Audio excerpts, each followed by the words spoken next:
Hey everybody, this is Rydo and we're back to another live stream of Yu-Gi-Oh! Master Duel and video game news. Today is Friday, June 23rd, so we're hopefully back on schedule. I feel like I'm pretty much back to 100% as far as my health, and so I do feel like I can probably focus on playing some more today.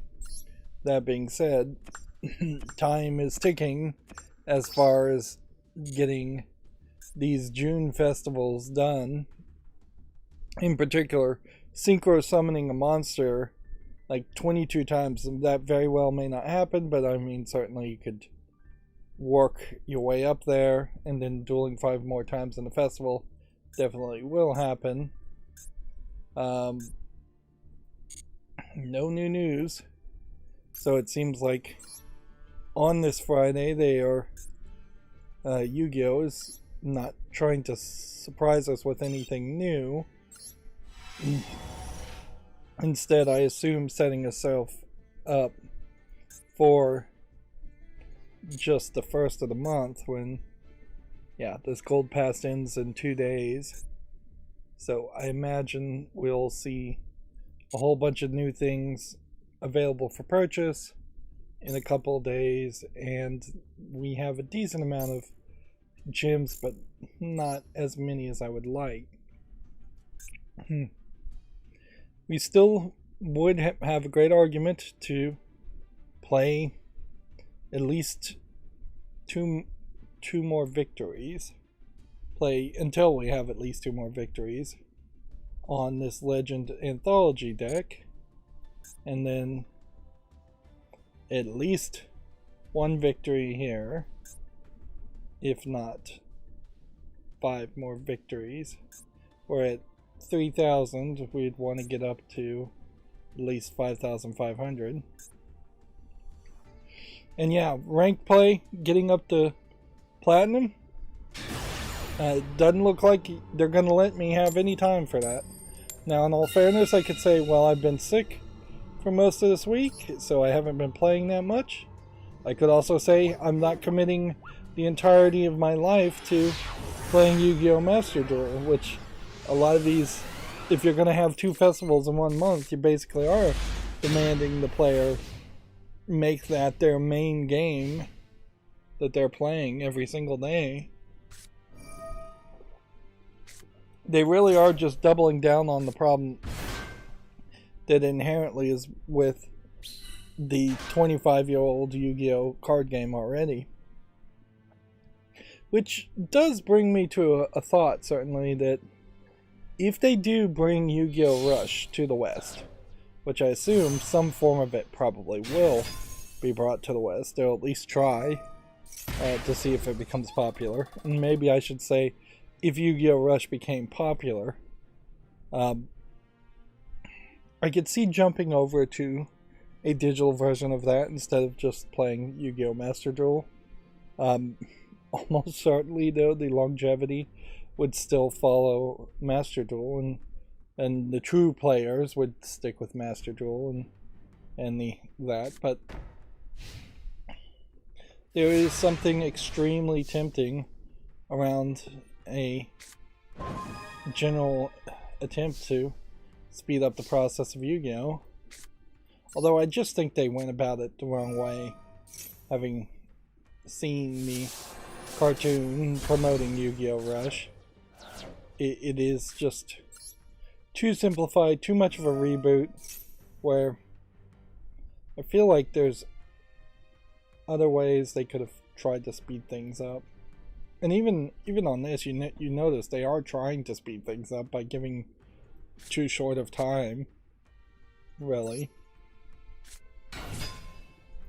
and only 300 seconds for the entirety of the game.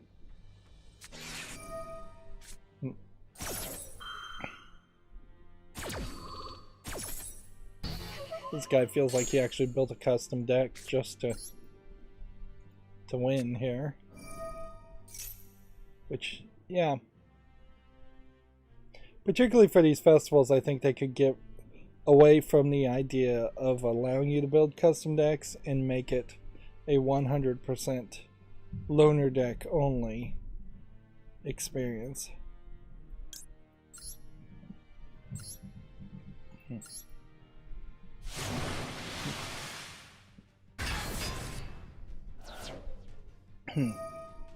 For the accountability section, I mostly was sick still yesterday, and we did stream on Thursday, which, yeah, no real difference in the number of views streaming on Wednesday versus streaming on Thursday, or vice versa.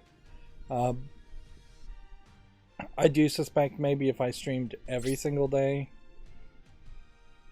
there might be something in the algorithm that would more promote videos that way. But there's equally a valid argument to say if I streamed only once a week, that would make sense too.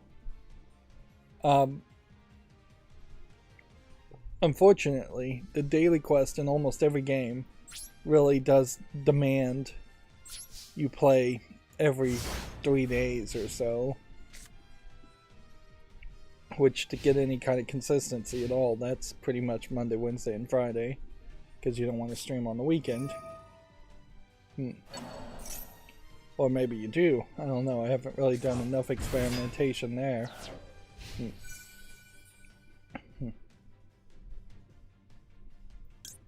So, yeah.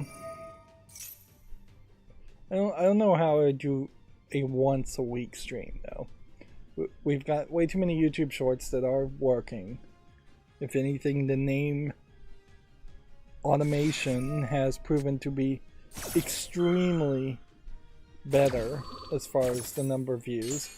It's not ridiculously better, but I am seeing more comments, I'm seeing more views, more interactions. It's a pretty obvious thing that by automating and having unique names for each of the YouTube shorts, there's more of a reaction there. Which maybe is just a statement that check out this PC game title that I was using before was just incredibly bad. Which is also totally a possibility.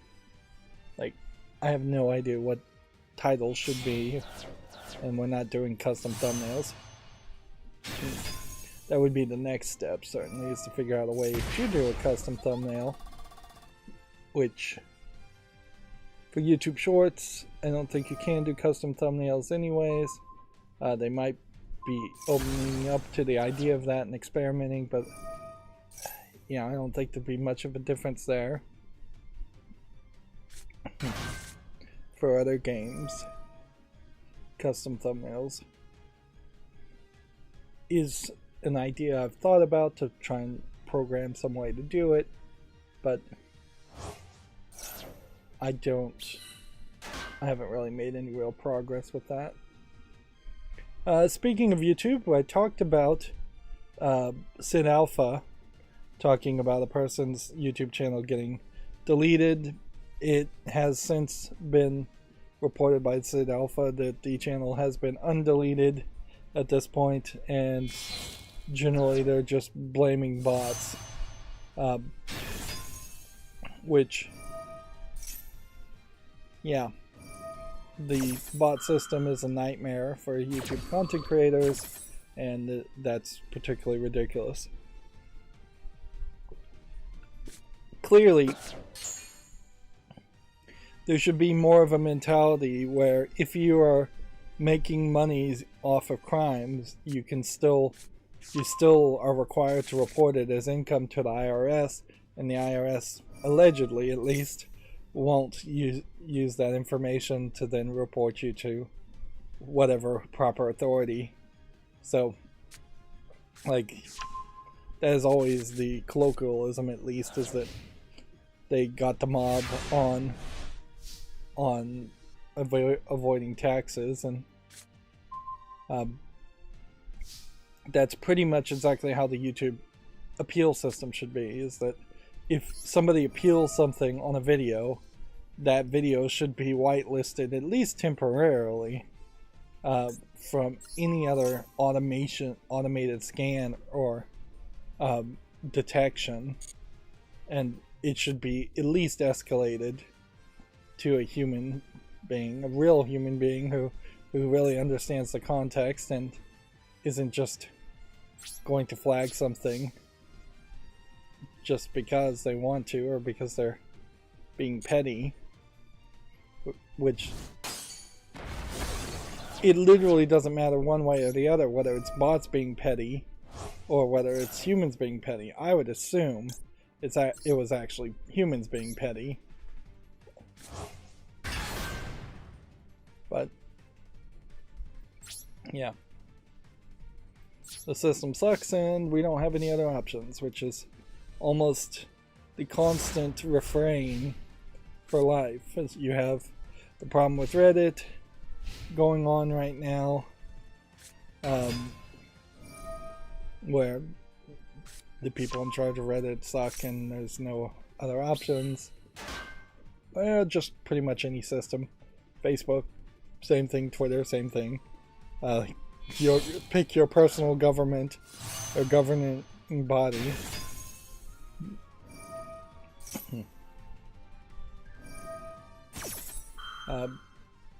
But yeah, I guess there's nothing really more to say on that story other than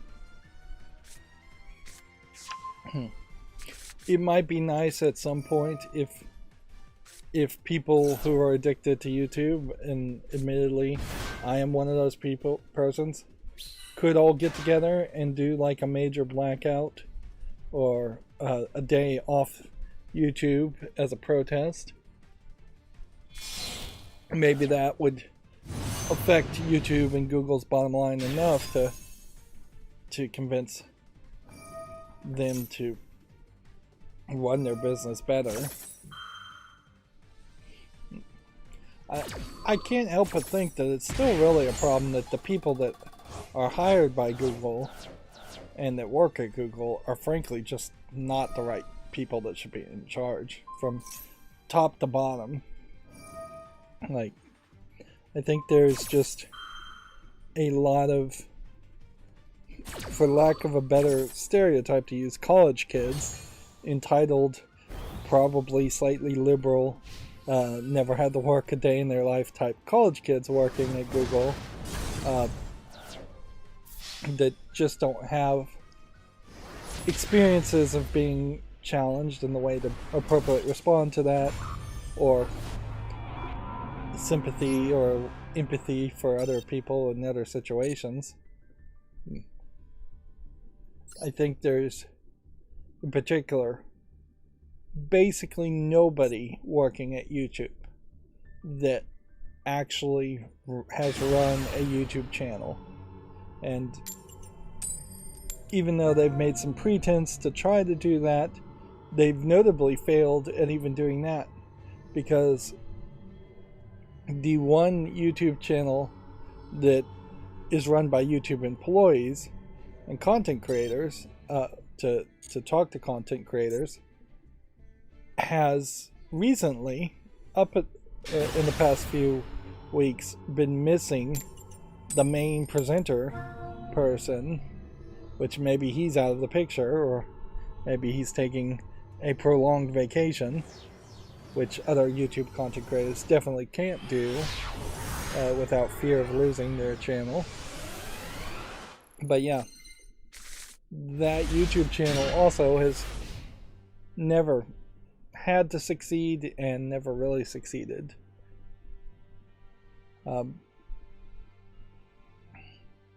So yeah, it would be a very different YouTube, certainly, if all of a sudden you had people who struggled to get 100,000 subscribers and then went to work for Google and just abandoned their channel. If you had straight up one or two people who were really successful, they could certainly add some input too, but honestly their input probably gets listened to already. If PewDiePie wants something to happen on YouTube, PewDiePie can make it happen almost certainly, but the voices that need to be heard more are the people who are medium-sized content creators, or even small content creators and failed content creators like me, which that's how I jokingly always refer to myself, I guess, but it's not untrue either. But almost certainly, for the vast amount of content I've put on my YouTube channel, I have way more experience as far as what would be helpful for small, aspiring to grow content creators and what wouldn't. And definitely I wasn't anywhere along the lines of saying, hey, I want a way to give Google an affiliate link cut for selling products and merchandises, or that I wanted to see YouTube turn into Amazon.com as far as just advertising products left and right, which is really just going to be a recipe for disaster. The second this gets implemented, you're going to see massive amounts of channels drastically changing to try and promote more products. Like, and I probably don't watch too many channels that would go in that route, but I could see Linus Tech Tips all of a sudden just promoting more and more purchasing of their own stuff, like their screwdriver, or promoting electronic products in general.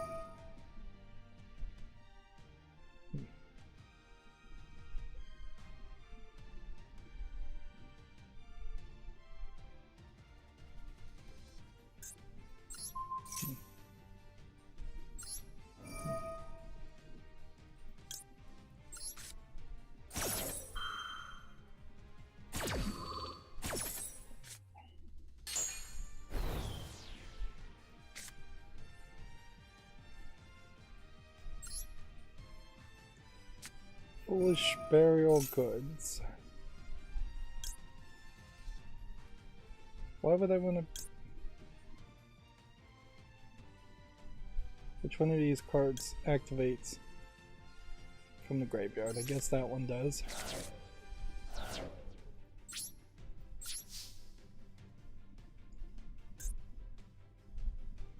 Well, I have no idea why.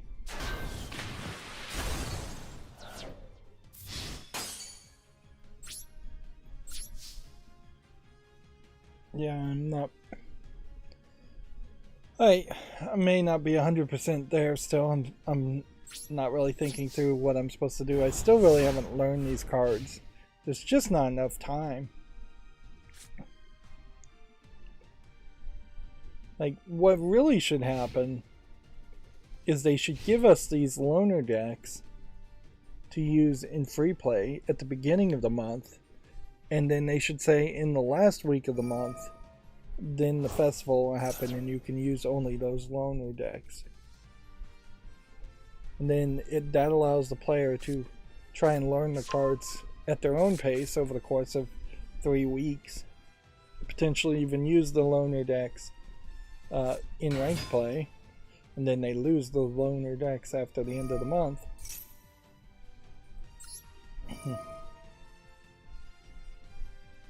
So, select one monster I control. I do that. Go ahead and activate this. And that, just because we can. We're getting nowhere close to synchro summoning, so I don't even know why this is a synchro summon deck. I've won with this deck a few times, but I have not seen any opportunities to actually synchro summon.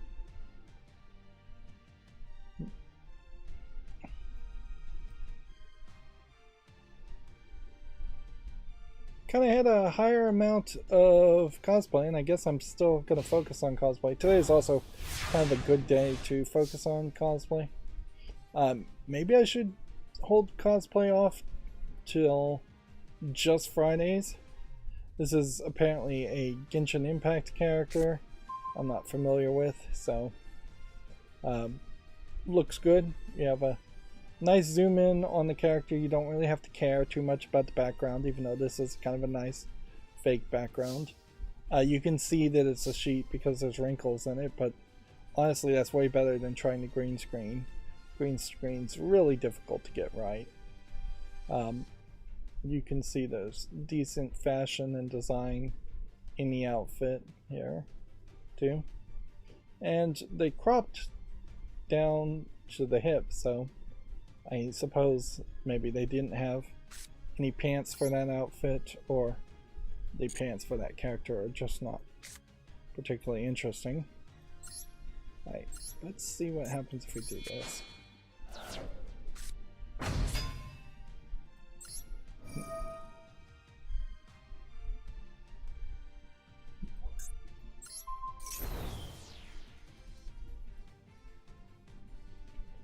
This card seems to be pretty useless as a field spell.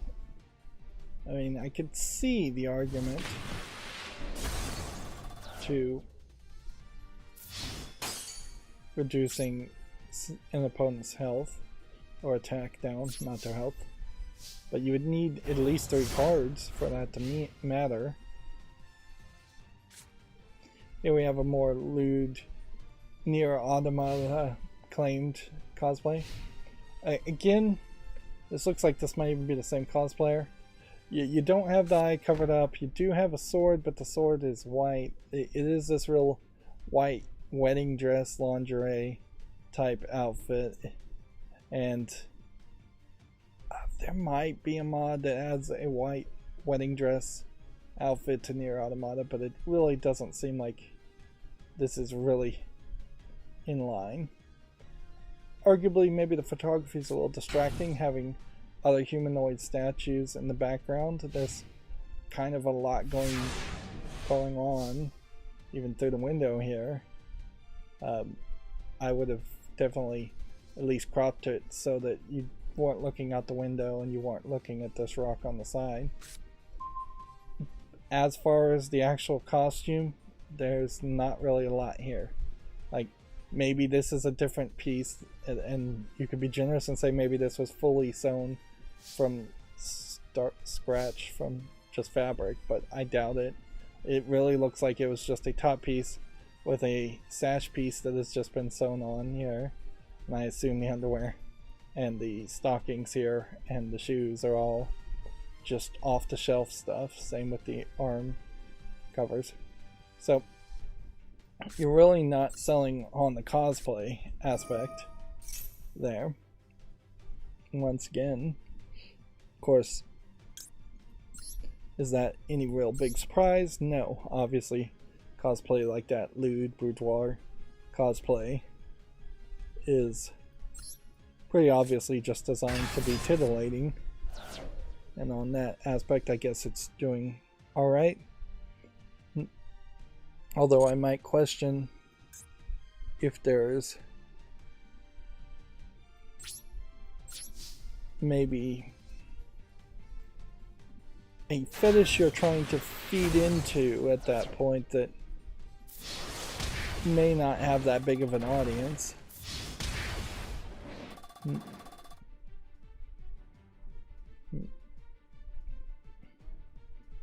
It's probably a big enough audience, but not that big of an audience. This is an amusing story from Video Games Chronicle. Apparently, a Nintendo shareholder meeting was, quote, disrupted by the ranting of a Splatoon 3 fan.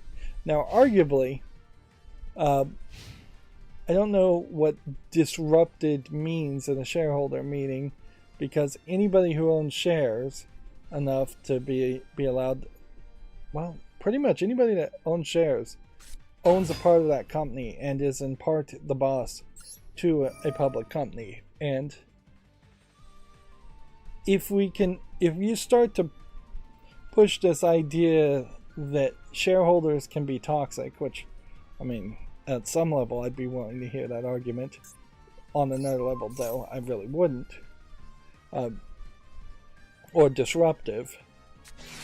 Then you're going to push this idea that a lot of companies are going to promote the idea that some shareholders are toxic to silence criticism or questions, and effectively run corporations like kingdoms, where the CEO or the president of a company is just the self-appointed king and not answerable to people who actually own shares in the company.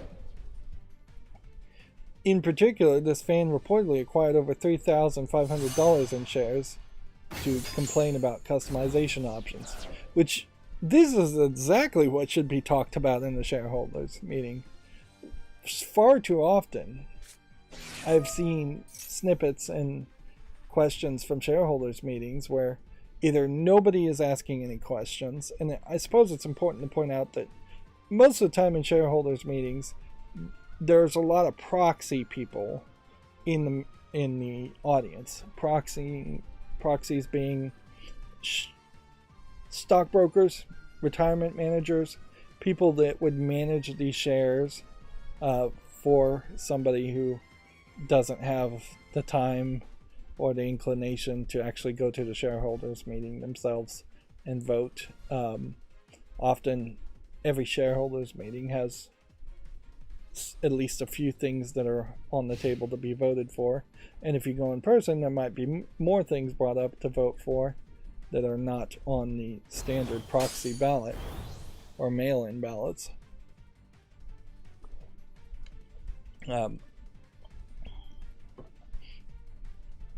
But yeah, so many times I've seen shareholders meetings where nobody is asking any questions at all, or you just have the CEO spouting off about how AI is the next big thing or NFTs is the next big thing.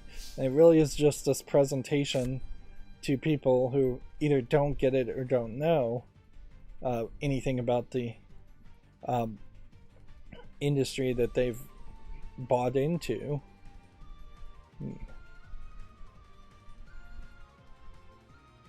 And yeah, that is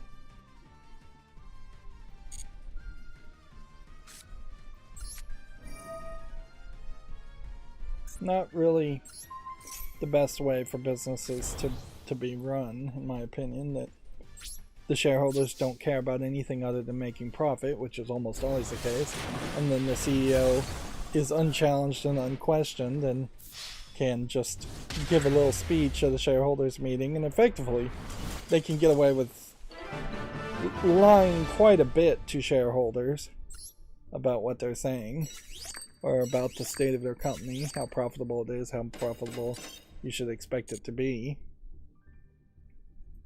So when you hear a story of somebody with a true passion spending their hard-earned money to address an issue,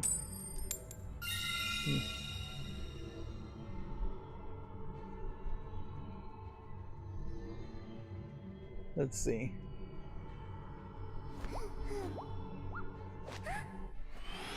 The way this is being reported is that the QA session includes someone loudly ranting about female characters' perceived preferential treatment in the third game when it comes to customization options. So, yeah, I assume this is a Japanese person. So it could very easily be a crazy Japanese person, but this does certainly open up a question as far as how good are the customization options for the male Splatoon characters versus the female Splatoon characters. There is obviously in the advertisement a real push as far as the female characters, or at least the female presenting characters, Squid Kids.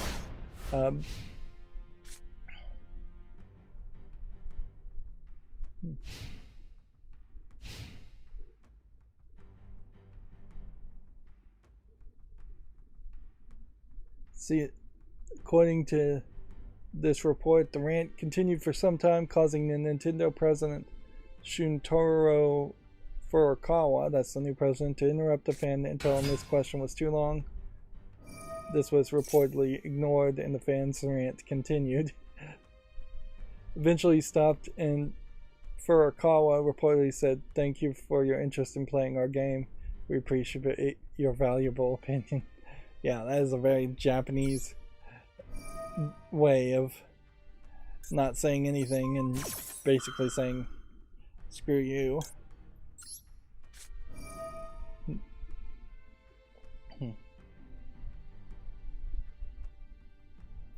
Let's see.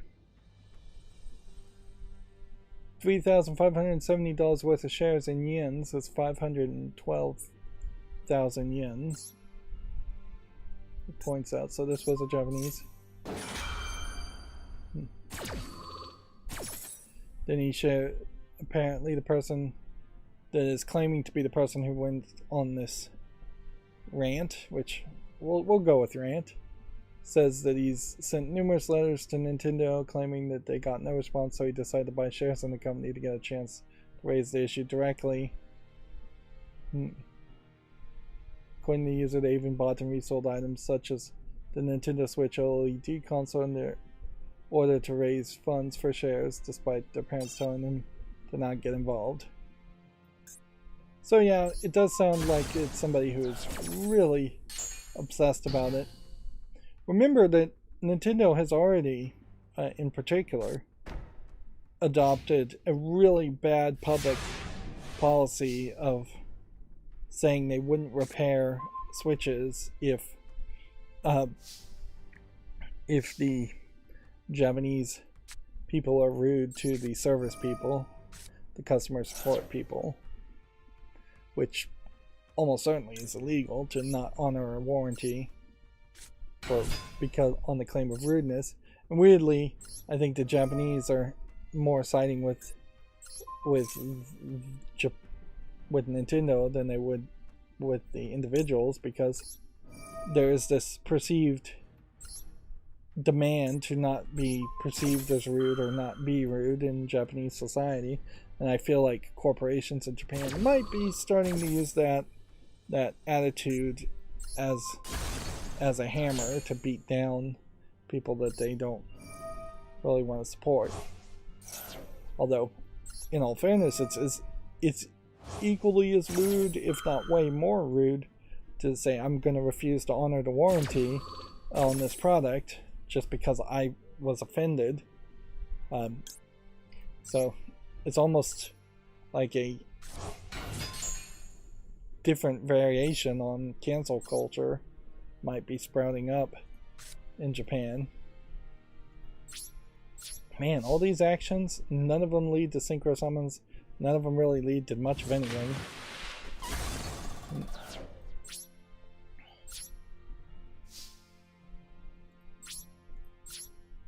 So, yeah, from a foreigner looking in, I have to question if this isn't one crazy person, or if perhaps Japanese people are getting more irate and upset, which I wouldn't be surprised. I mean, COVID pretty much just destroyed everybody mentally around the world. Like nobody was happier coming out of 2022 than they were going into 2020.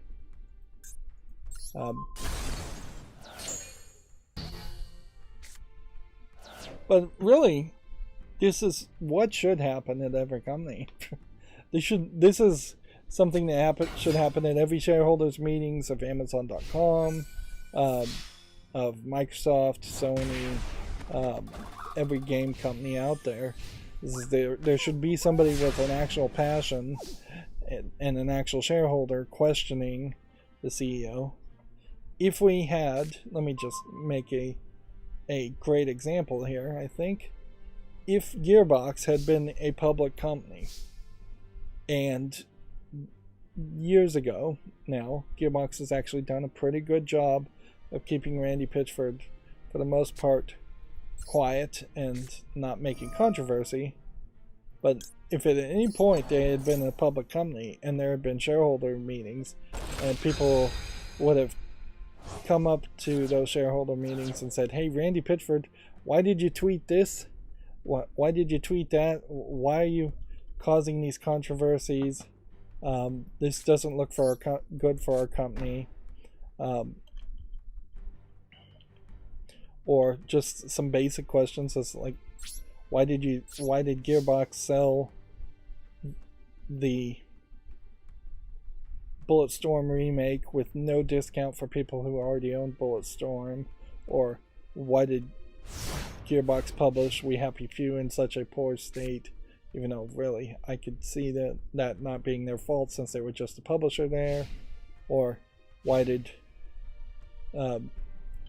they resell a piece of DLC from Borderlands 2 as a separate game and cause so much confusion and do such a bad job advertising that's what they were doing? Which I guess Wonderful 101 shows sort of the right way to do that, compared to Tiny Tina's Adventure, or whatever the first Tiny Tina game DLC was called. Or even now, get away from Gearbox. If Activision Blizzard was more of a publicly owned company, which I guess it isn't, there should be people going to shareholders meetings there asking, why is Activision Blizzard like messing up so terribly with how it's treating its employees and things like that.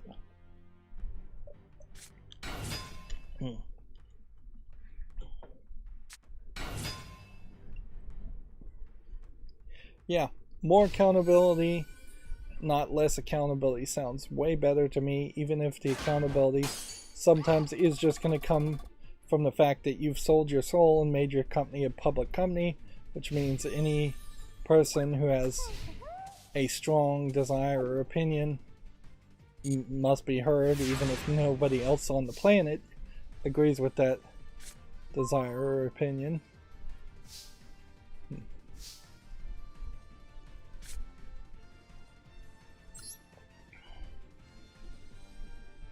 Seriously, if I cared at all about this deck, and would need to do so much more research as far as just how, out of all of these Synchro Summon cards, can I not Synchro Summon a single thing?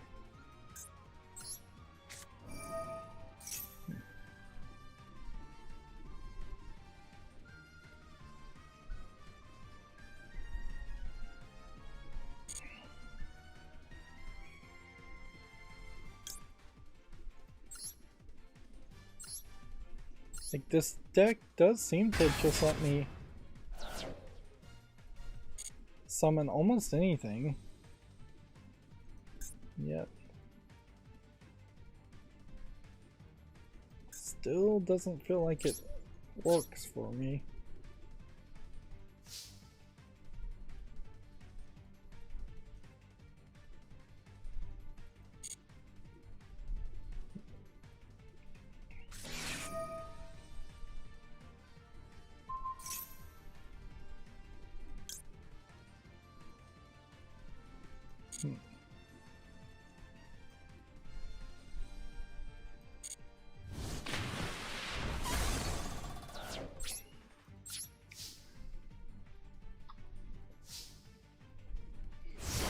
So we have an update to the story, but Video Games Chronicle put out this article that said that the LA Tourism Board claims that E3 2024 and 2025 have been canceled. The ESA came back later and said no final decisions have been made on next year's plans. I don't really see a reason to not just go ahead and assume that E3 is dead for real.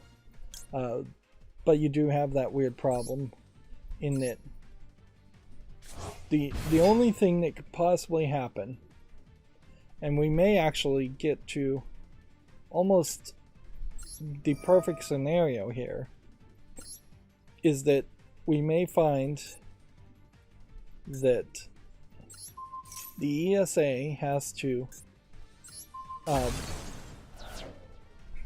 it has to raise their membership fees, and mostly I think they make most of their money. Previously they made most of their money from E3, but the ESA, I think secondarily, makes most of their money through rating games. We may see a point here where the ESRB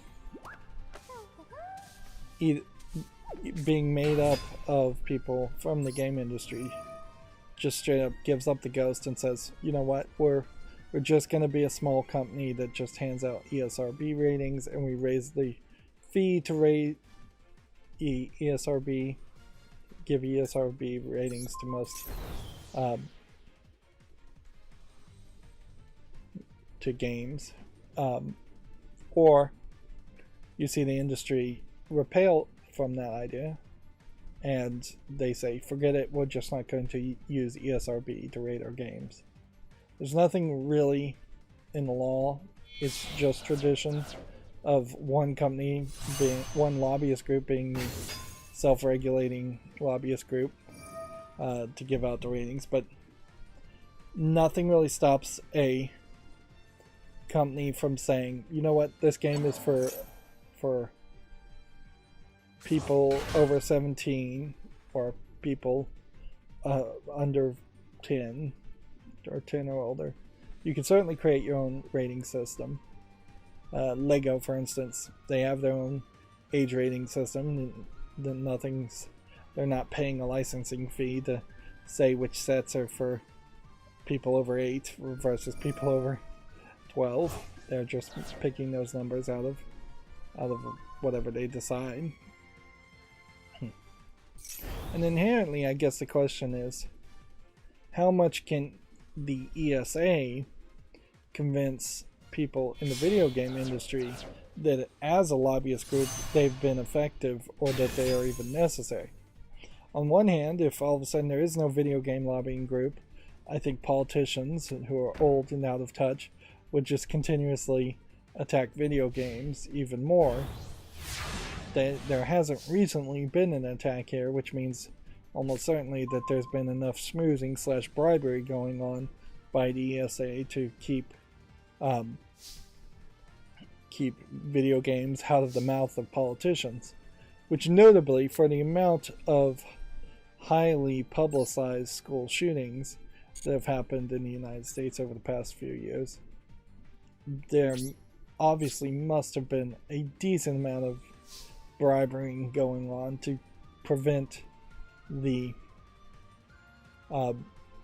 politicians who are getting bribed by the NSA also to not blame violent video games, because that was totally in the 90s the scapegoat, and we haven't heard that argument.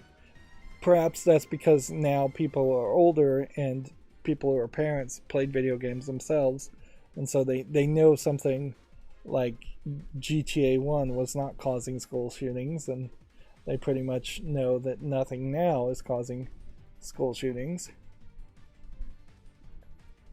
So yeah, there might be a value of the ESA, and maybe they will just raise their fees to have something rated and raise just a general membership fees and just get rid of E3 as a concept.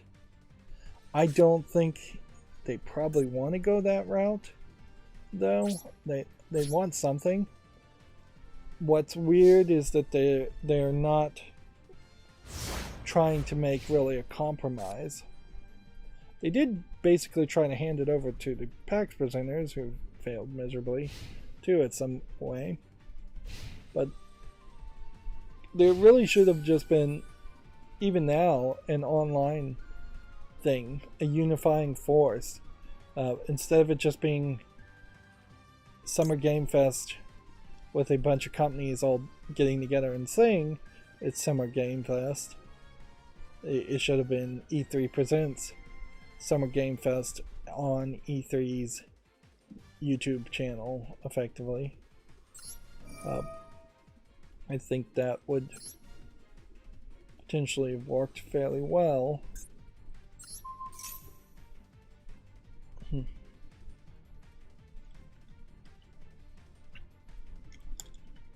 Yeah, but it doesn't seem like they want to go digital.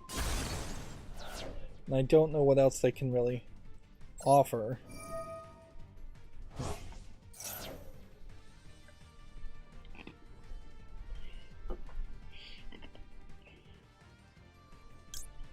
If I was in charge of E3, I definitely would have been thinking of some new things, even in the first year of COVID.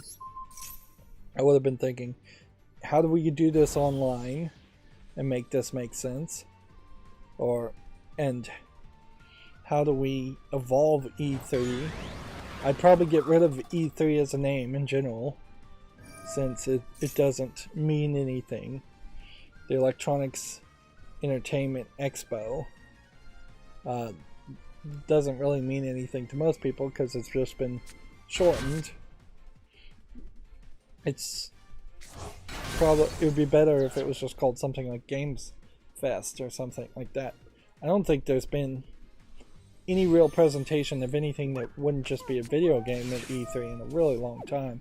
So it's hardly a case that little toy electronics are being shown at E3.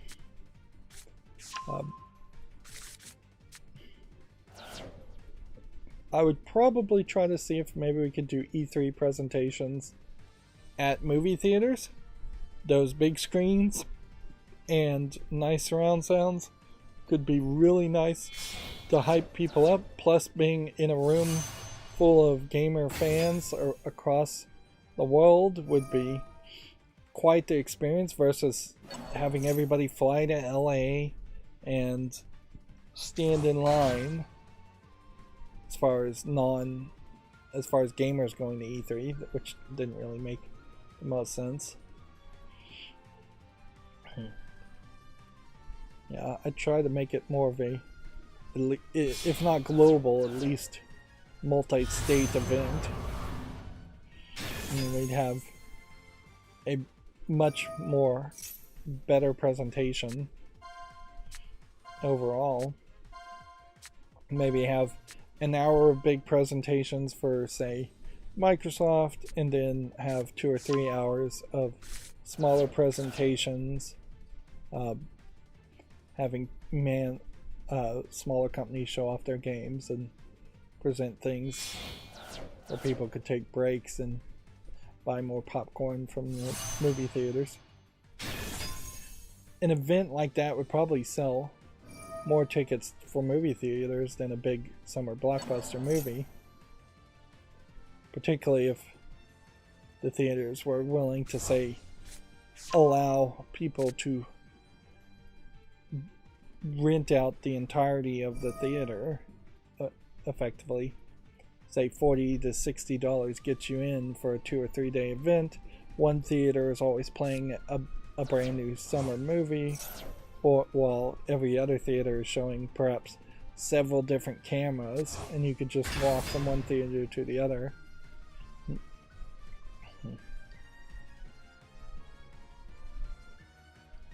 But instead of that reality happening, apparently E3 is dead.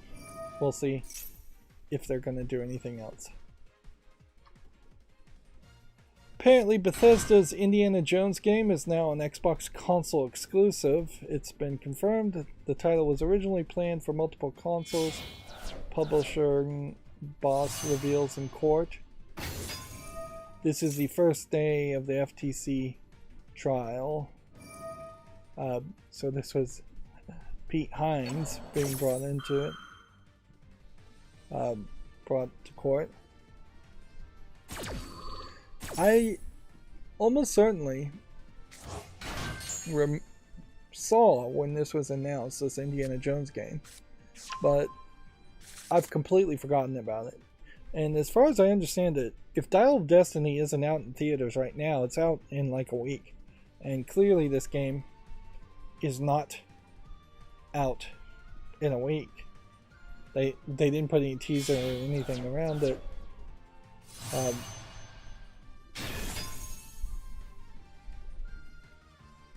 There's, I guess, a real question whether this is also going to come to PC or not. course, we won't really get those details from court hearings.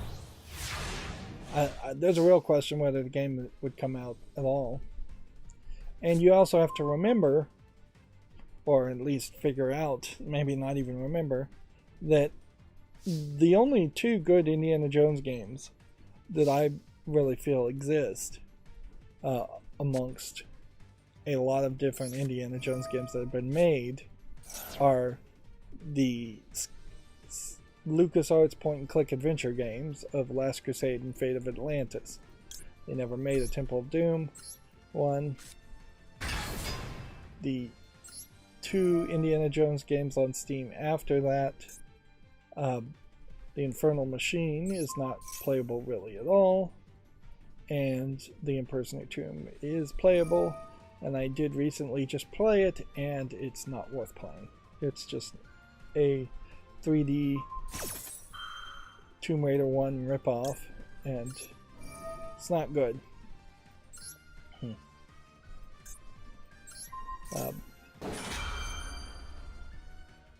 So, when you have potentially that history, which that is ignoring the history of the Indiana Jones games that were really, really difficult on NES, Super NES, and Sega. I think there's probably one on each of those consoles. That history is being not that good. I'm not sure what you really would expect from an Indiana Jones game now. If anything, I suspect it might be just a Tomb Raider reboot ripoff in a lot of ways, an Uncharted ripoff, which in all fairness, both the Lara Croft games and the Uncharted games were ripping off Indiana Jones movies originally. They've just did a much better job and worked at it a lot more to make video games.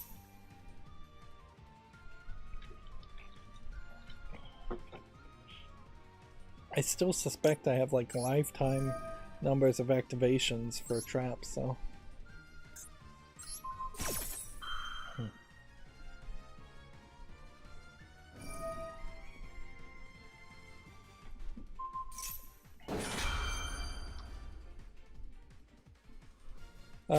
We also have a Video Games Chronicle article here saying Xbox opens the FTC defense by claiming it's, quote, lost the console wars. Microsoft claims it's been losing the battle against PlayStation and Nintendo since 2001.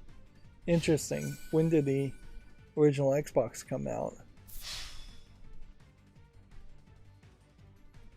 It's not a terrible claim to make, because certainly anybody could claim that they've been losing combined, if you combine the other two.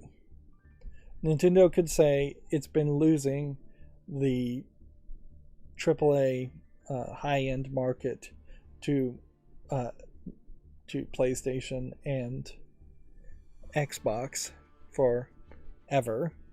PlayStation could say it's been losing the mid-tier and subscription service market to Nintendo and Xbox. Just however you slightly change the phrasing there, you could make a very similar claim.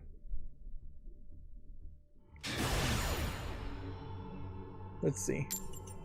So the lawyers immediately come out and go, Xbox has lost the console wars, which that definitely is something you just wouldn't even use that phrase in court, because the judge is going to go, what's a console war?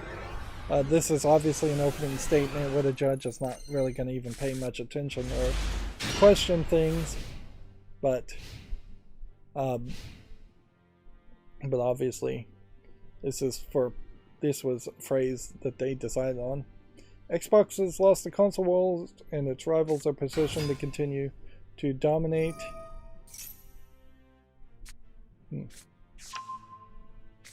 Other documents shared by IGN described Microsoft's previous consoles with similar negative language. The company claimed that the original Xbox console was outsold by both Sony and Nintendo by a significant margin.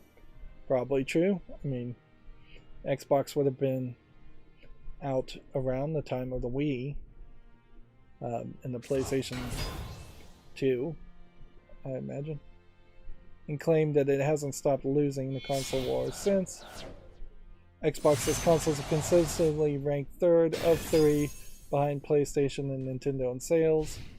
In 2021, Xbox had a share of 16%, while Nintendo and PlayStation's had a shares of redacted and redacted respectively. Interesting why it's redacted. Likewise for console revenues and shares. So this is one of those examples where it's redacted because the information was subpoenaed from Nintendo and PlayStation directly, but just because Microsoft's lawyers have that information, they technically are supposed to firewall that off and not give that information to Microsoft to give them an advantage, and they definitely are not supposed to just publicly announce what that private information is.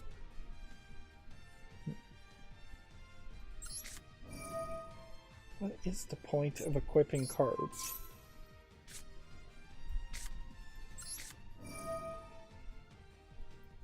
Okay, I've equipped 2 cards.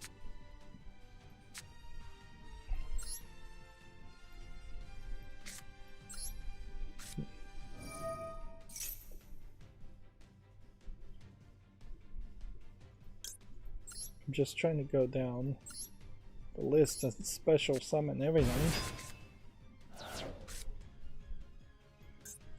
None of that leads to a synchro summon. What is this gonna do? Nothing. It did absolutely nothing.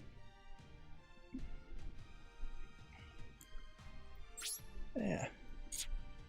I think I'm done for today as far as playing, so let's just speed up our own inevitable demise. I guess maybe that does something.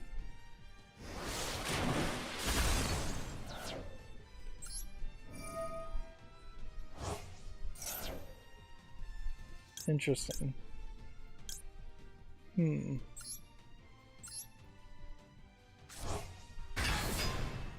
Interesting. My tab just crashed as far as the chat too. Firefox is so bad about crashing.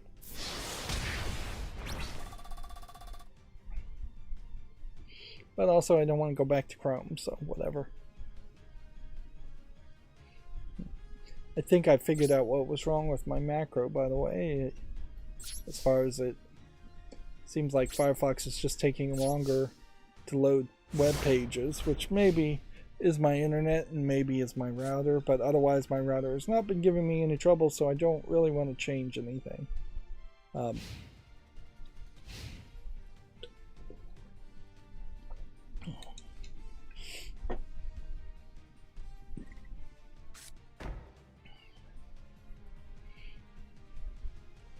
Let's see. Likewise, for console revenues and share of consoles currently in use by gamers, the quote installed base, Xbox trails with 21%. So from 2021, they're at 16%. They've climbed to 21%. They've been claiming to be losing since 2001. There's different numbers have to keep in mind.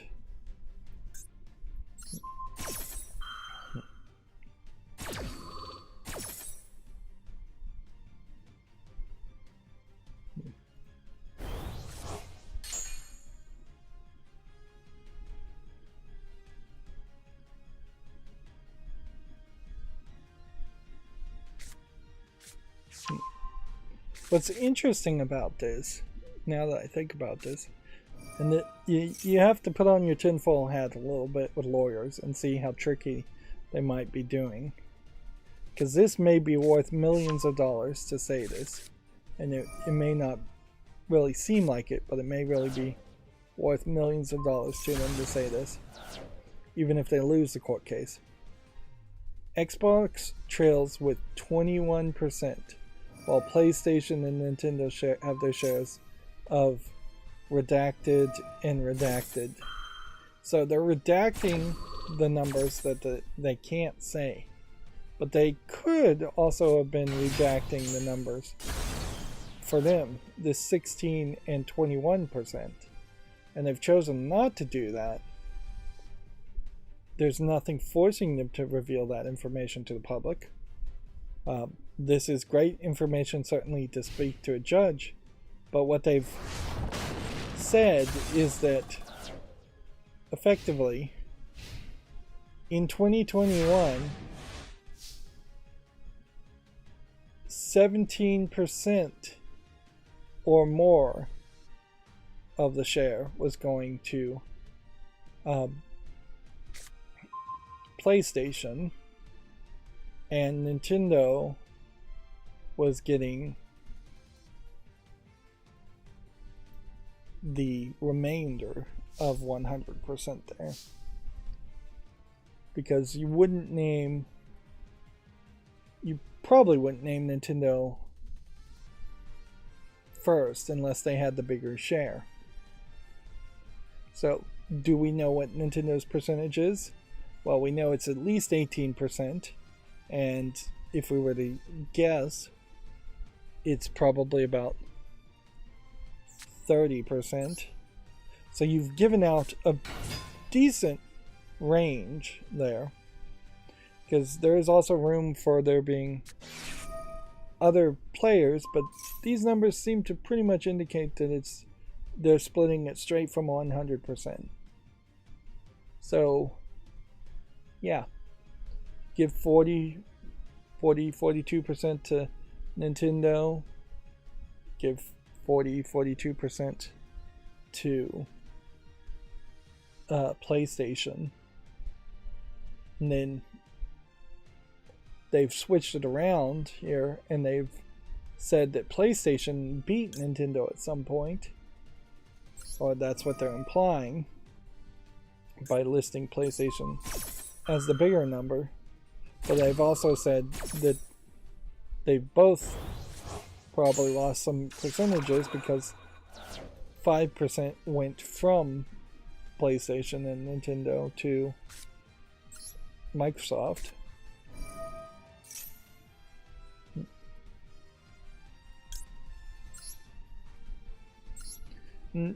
Well, that may not seem like much. That very possibly is worth millions of dollars to just give an insider look.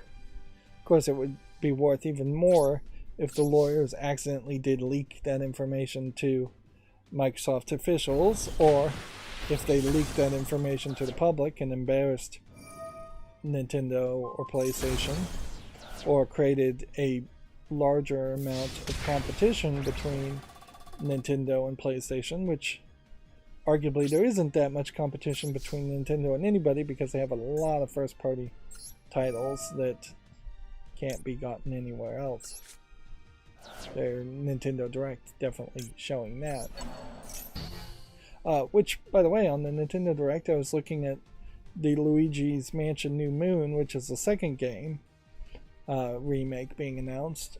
And it turns out, I guess, on the eShop you can buy Luigi's Mansion 1. So, theoretically, I guess, if I buy from the eShop Luigi's Mansion 1, then I could play the remake, then I could play Luigi's Mansion 3. There is a very good possibility that Luigi's Mansion 1 is just not good enough to really go back and play, and maybe you should just wait for the remake of the second game. Or just skip to 3. It's a weird backwards way to release remakes, certainly.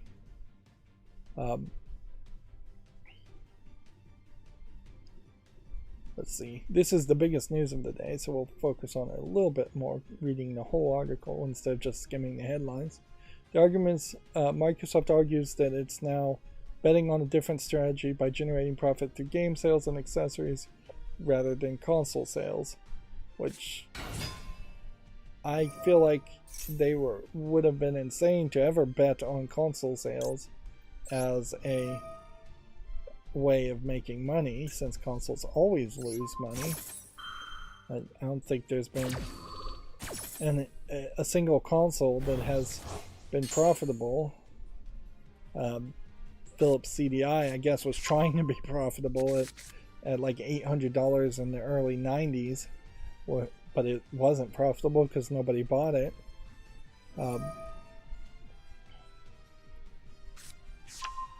If anything, Microsoft should argue that they're going a different route because they invested heavily into Kinect technology, which they could definitely throw Kinect under the bus and say, yeah, Kinect failed miserably. They're not doing anything with Kinect. It wouldn't hurt any potential future sales for them to say that they wasted their money on Kinect.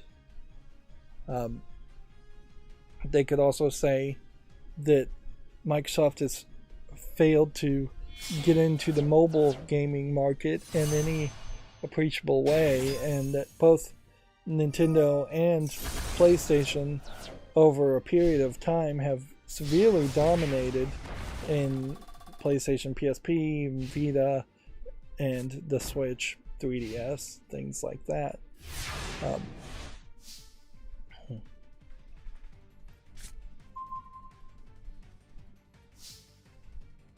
As far as Microsoft selling accessories, I guess they do have a decent amount to argue as far as the Xbox controllers and the Elite controllers.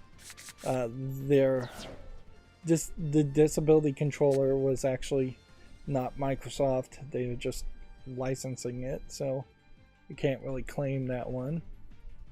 But that's about it. And Microsoft's game sales, they could also certainly paint a pretty poor picture as far as first party and second party game sales too over the right period of time, if they're just picking the perfect time slice to mention. Weirdly, they should also probably argue that development of video games have gotten even more expensive, and that is necessary to acquire more talent just to maintain the quality that the players expect. And I bet they will make that argument at some point. Right. So yeah, ideally I would still play some more and get up to this 200 gems. But I need to find a different deck to play, certainly. Or then I would play here and get up to these 200 gems. I guess it makes more sense to probably play this and get 200 gems there. And then also find some free time to really pay attention and play ranked, where that's going to be the most difficult thing. I really don't care if I lose in this festival or this other festival. I do care if all of a sudden I'm falling down in rank and not making it to Platinum 5, which is really all I want to reach. We still need to duel one more time in the festival and synchro summon. I have a whole bunch of daily quests to do. And Duel Live is unlocked. Alright.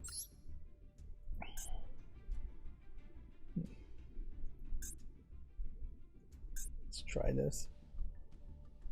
Clearly, if I get 2 victories quickly on this, I shouldn't play any more of this festival. The legacy packs in particular are not worth it. Let's see. The arguments were made as part of Microsoft's defense against a preliminary injunction brought by the FTC, which is seeking to pause Xbox firm's proposed Activision deal ahead of the critical date of July 18th, after which parties could renegotiate. Witnesses for the evidentiary hearing beginning this week include Microsoft CEOs Satya Nadella, almost said Nutella, Jim Ryan, PlayStation's boss, Bethesda's publishing boss Pete Hines, and Activision's CEO Bobby Kotick. So, quite the collection of big names. Now, weirdly, this is a preliminary injunction hearing, so I could see the judge is saying no to the preliminary injunction altogether, and that the FTC does not have enough evidence, even at a extremely low standard, to justify delaying this merger from going through. Whereas the $2 billion payout and potentially renegotiating the whole thing are actual physical monetary damages that that Microsoft and Activision Blizzard would incur if the merger is delayed. I could also see the judge going the middle ground and saying that the FTC, to get this preliminary injunction, would have to pay a bond of $2 billion out of the U.S. taxpayers' money in case they lose the case. Put that up as far as money that would go to Microsoft for delaying the merger. Although it would also kind of just make sense that they would just nullivate the $2 billion payout, but that doesn't work, because if they were to say just don't pay the $2 billion to Activision Blizzard, then Activision Blizzard is hurt by the delay unfairly. Yeah. I wonder how many politicians are going to really like the idea there of the U.S. government putting up $2 billion in bond to stop a merger, particularly if the case fails, as a lot of expectation out there seems to imply.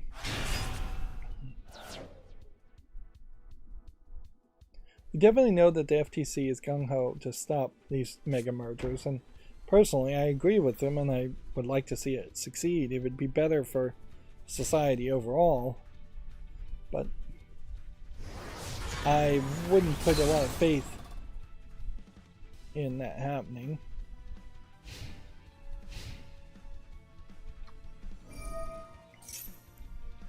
Meanwhile, another wrinkle in the story, certainly this story that never ends, Activision is shutting down the original Call of Duty Warzone. Warzone Caldera will no longer be accessible after September 21st.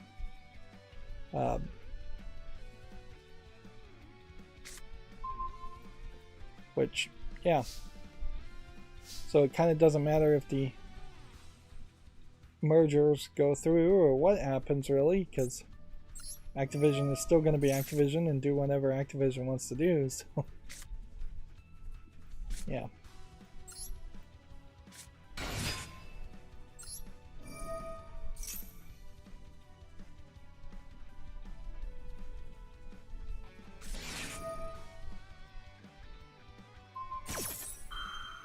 I think this dark hole may actually...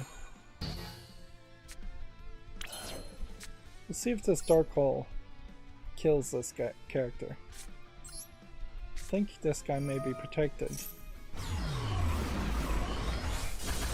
Nope.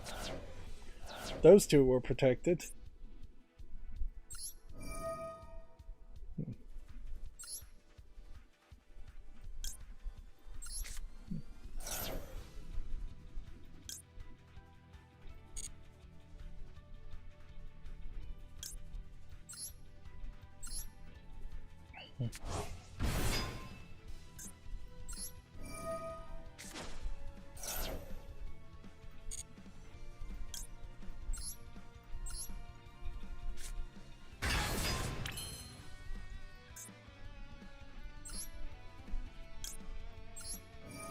Just activating everything here.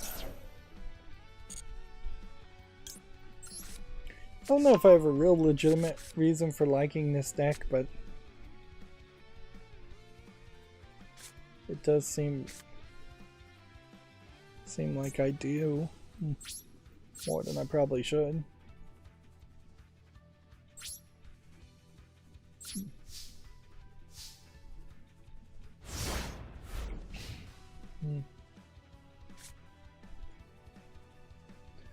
I guess the question on the cosplay too is how far should I go? Because like really this should be may contain mature content, and I should probably keep this till the very end if I'm gonna look at cosplayers. Because here we have a cosplayer of Tifa with red eye contacts, but then she's lifting up her shirt to show a lot of underboob. Otherwise the costume I think is pretty decent for a character, but maybe arguably out of character for Tifa. I'm not really sure. Also, there's a lot of hashtags here for like lingerie, and there's no actual lingerie in this picture. For it.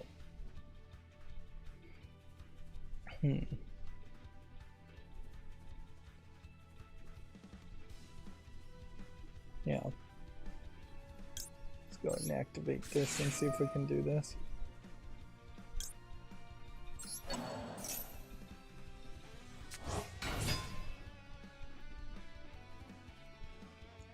And there's a slight difference, certainly, when you have like a character where the original artist has created a character that's kind of in this outfit. Arguably, this may not be what any of the outfits that... I think her name is Jury, but it says Yuri. Looks like.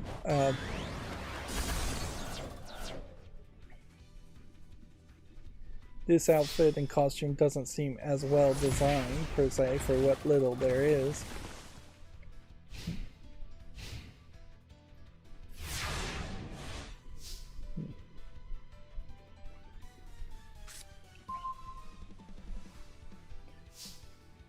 Noticeably also, if Twitter is doing anything to filter out any post as far as adult content, it is not working, because some of the quote-unquote cosplay video pictures I've seen are just straight up pornography. Hardcore pornography. Like male and female in flagrante delicto having intercourse. No artistic aspect to it at all.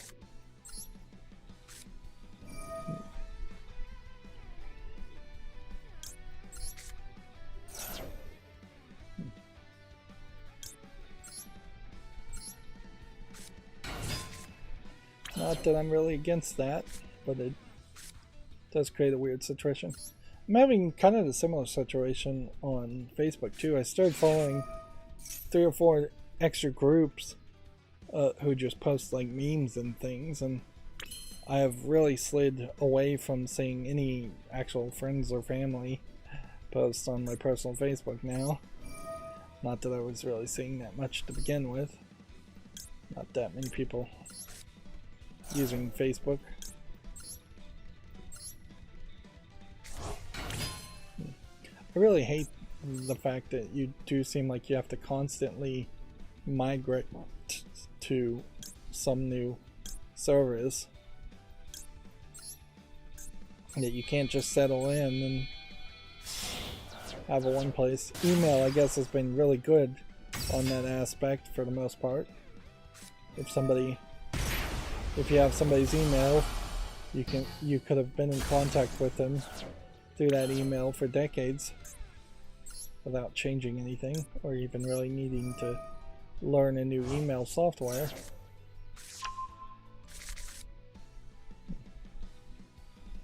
This will have to be our last game,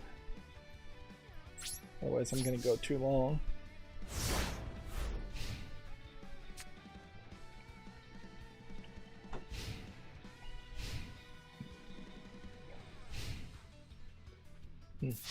I started watching Good Omens a little bit as I'm still trying to recover on Amazon Prime, and season 2 is in the works, at least. Too many characters in Good Omens. Definitely feels like a book with too many characters.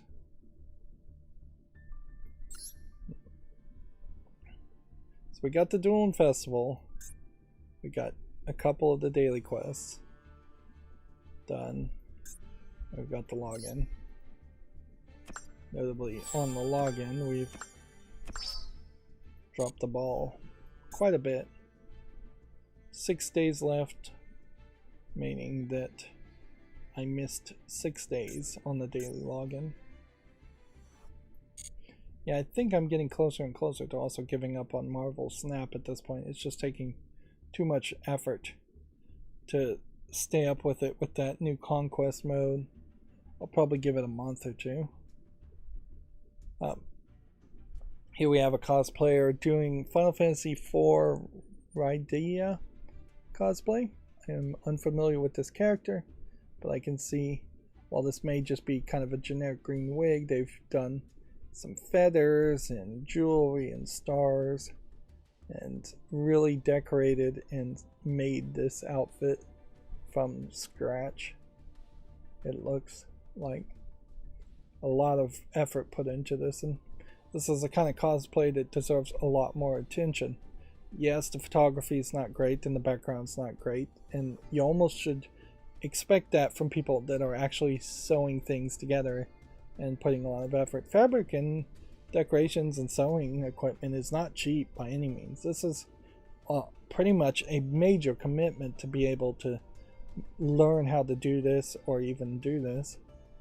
And it's definitely a shame that a lot of these kinds of cosplayers who are really about the fashion and designing costumes get completely ignored in favor of somebody who's just putting on some lingerie from off the shelf and showing off a lot of skin. And even at that, you have to embody the character correctly. So if you told me this Rydia character does not have cleavage showing and she's added that, then I'd say that's out of character. But then you also have a lot of anime characters that are originally designed to have a lot of skin showing. Although inherently, I wouldn't blame anybody if they made an outfit that actually covered up a character. That wouldn't be too crazy, frankly. If you could make the character still identifiable, but you covered up the cleavage a little bit, that would be fine. Here we have an Elden Ring cosplay for a Melina, which this is, I'm not even sure if this is a real photograph or if this isn't just straight up painted and drawn in a computer software, because it has clearly some effects added to it. You can see in the background here there's like these brush strokes and things, and it just has an unreal appearance to it, which would take really good photography or just Photoshop skills. If we were to assume this is all real, then this is a massive amount of like under padding and cape work and armor work and prop work. Again, if this is real, is actually an amazingly good piece of cosplay.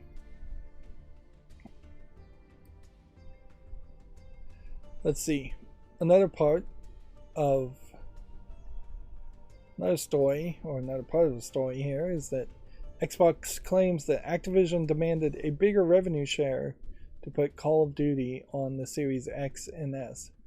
The Xbox exec says Bobby Kotick threatened to not support Microsoft's latest consoles, which I totally believe that kind of hardball negotiation probably does happen quite a bit. This is according to Xbox corporate vice president Sarah Bond, also again being testifying, well, or being subpoenaed for the case. So basically they're going to try and write a story, it looks like Video Games Chronicle is, around anything that is even slightly juicy said in these court hearings. And we are going to definitely start to see some names that we just don't recognize. As far as a Xbox corporate vice president, Sarah Bond, I have no idea who that is. Like, I don't know if she's ever even been on the stage or done a presentation. Even the president of Microsoft, Satya Nadella, is not particularly seen that often. I don't know what the court is really supposed to take from that, or what an individual person is supposed to take from that, though. And that Activision demanded a bigger revenue share, probably got it at some point in the past, and now Microsoft is trying to buy Activision. Like, are we supposed to assume that this is the acquisition is a plot in a way to acquire Activision Blizzard and fire Bobby Kotick? I wish. Most people wish that Bobby Kotick being kicked out would be great, but they've said the exact opposite, that he would be kept in, and he probably is going to get some golden parachute. So even if they did try to kick him out in the first year or two, it would not be that punishing to Bobby Kotick. Yeah. On a certain level, acquiring people who could demand higher revenue shares or hurt your console by going exclusive the other way, which we've seen other games go exclusive, and almost certainly other games have made the exact same demand, maybe fairly, but maybe unfairly. Maybe Microsoft is taking a big cut. But yeah, don't know what you're supposed to do with that information. And then, yeah, I wanted to mention Gearbox again, that they really don't feel like they've tweeted much, so they're retweeting Gearbox Loot, which is having a sale on plushies of Skags. A 72-hour flash sale, $10 off all Skags. Otherwise, they seem to be pushing Remnant too, which I really wouldn't even have known, or Blank. That they definitely aren't talking about Borderlands anymore, so I guess Borderlands as a series is either a Borderlands 4 is being developed, or that series has just been put on the back burner.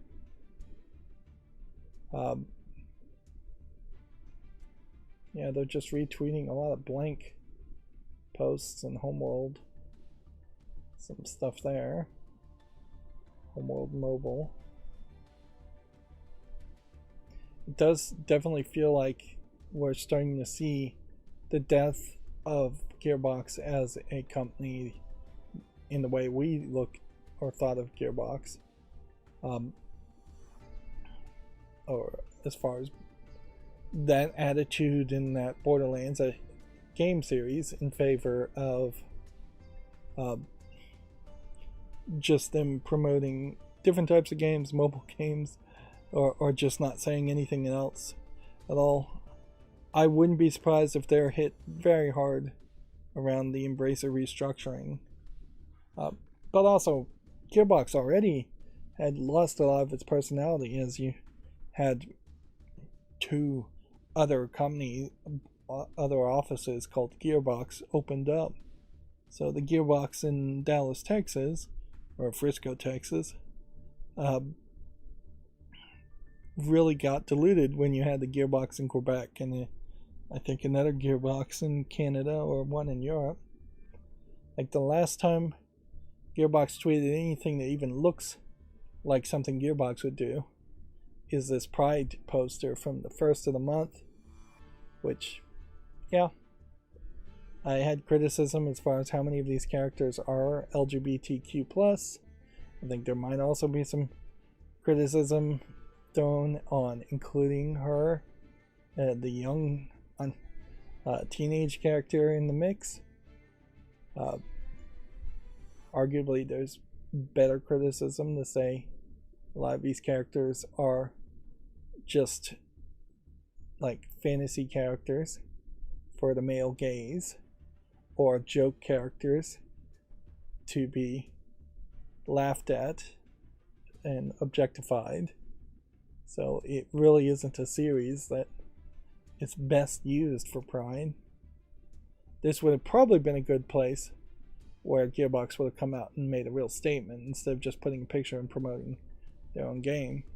Particularly since now a month later they've not promoted their game that you would know them by. And like, this game Blank is probably being published by Gearbox, thus Embracer Group, and Risk Rain and Homeworld Mobile, I assume are just being published by Gearbox.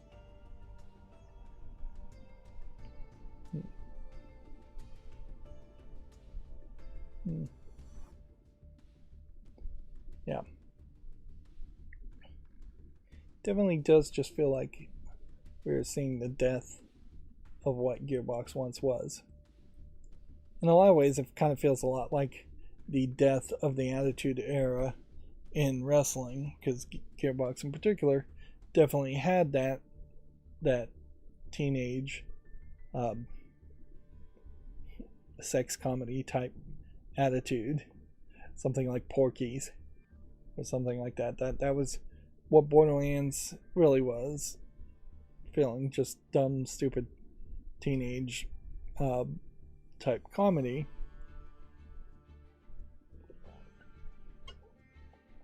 And now they've become this publisher that's just publishing weird indie games that seem to not really have a consistent feel.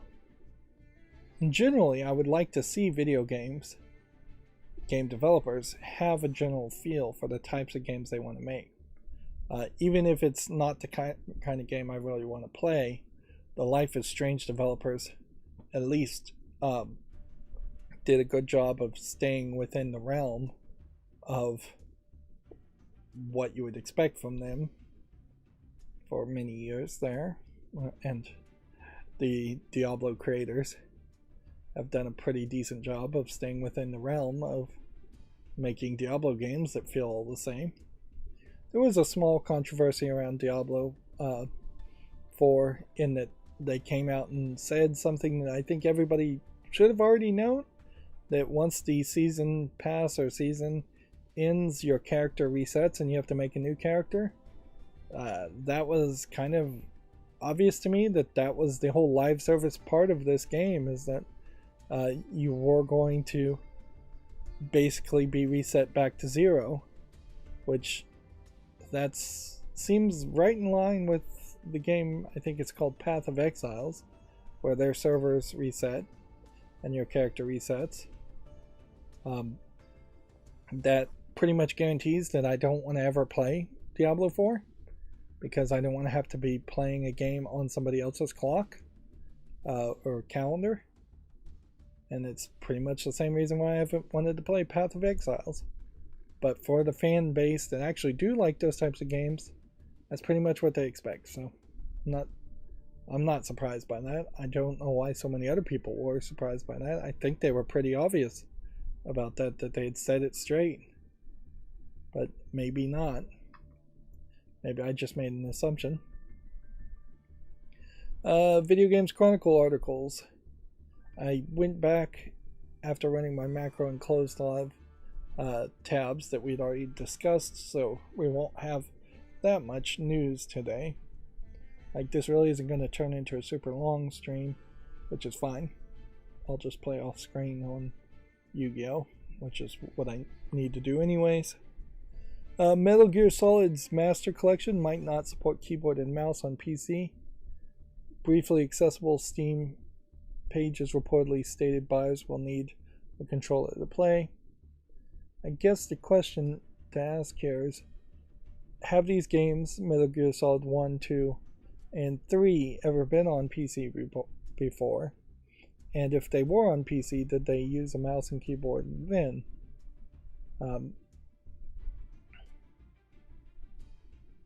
At a certain level, I don't know if that many people will care.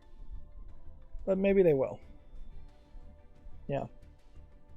So mostly, I guess this is rumors and speculation, since there's no real evidence that what is stated now will be what is stated later. But yeah, that's one of those things. If I was one of those kind of YouTubers that was just always looking for comments, I'd say, look, let me know down in the comments if you need to or want keyboard and mouse support for Metal Gear Solid series.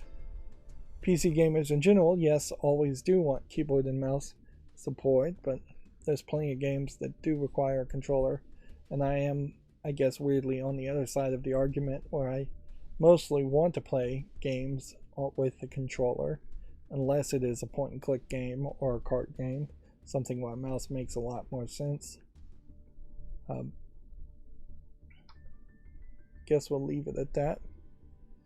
The next free Epic Games Store titles have been announced. The Dungeon of Nilobek, the Amulet of Chaos, will replace Hunter Call of the Wild.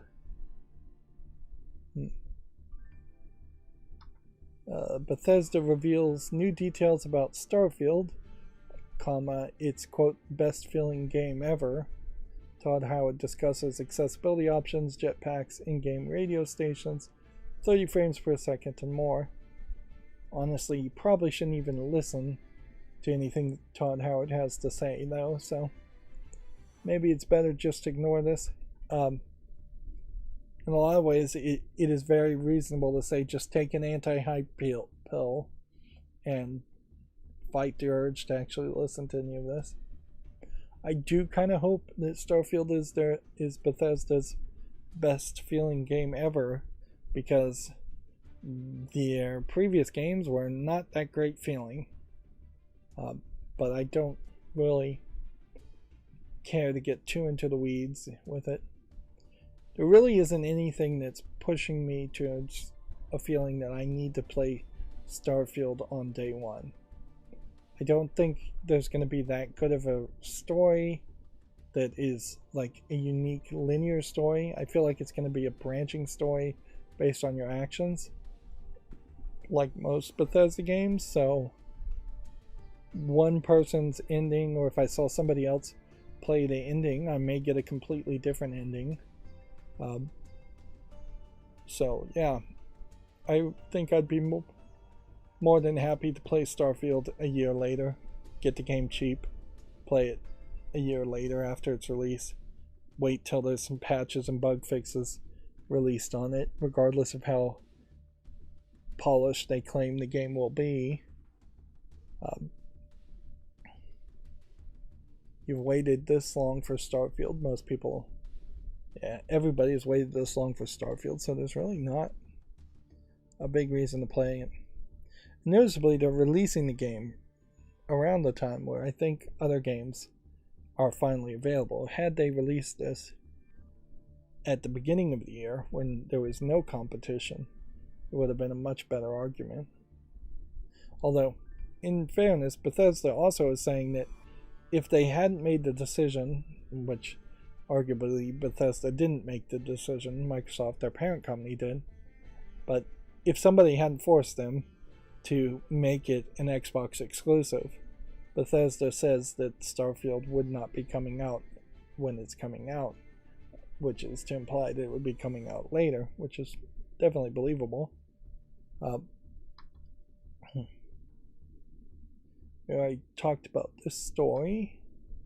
We already talked about that story. We already talked about that story. We already talked about that story. Here's what I was talking about. If Starfield was on the PlayStation 5, it wouldn't be coming out so soon, claims Bethesda. Focusing on fewer platforms has been a big benefit to that team, says the publishing boss. Which, yeah. Do we have an actual name? Pete Hines for Bethesda Publishing. But yeah, obviously he's going to say that when he's completely owned by Microsoft.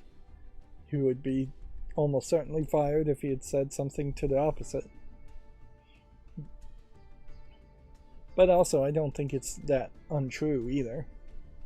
Like, Bethesda focusing on fewer platforms probably did help them quite a bit. And if anything, I think Bethesda is probably getting the biggest amount of benefit by being acquired by Microsoft than any other of the companies that have been acquired by Microsoft, because it does seem to be the claim that everybody that Microsoft can spare is bug testing and playing Starfield. So they really called in the troops and are getting a lot more bug testing than they normally would get. Although maybe this is a case where Microsoft is forcing employees who are not QA testers to work as QA testers for free as an extra part of their work for no increased pay, changing the job descriptions effectively of their employees.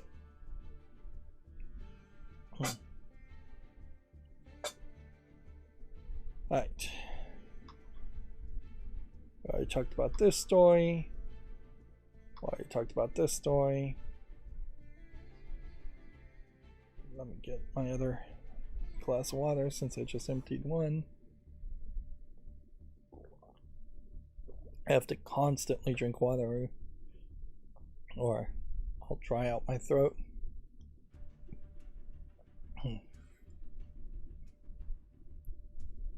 Yep. I haven't seen anybody in the chat too often lately. Probably because I'm streaming at inconsistent times. Maybe because of the chat rules. It does definitely feel like it's a catch-22.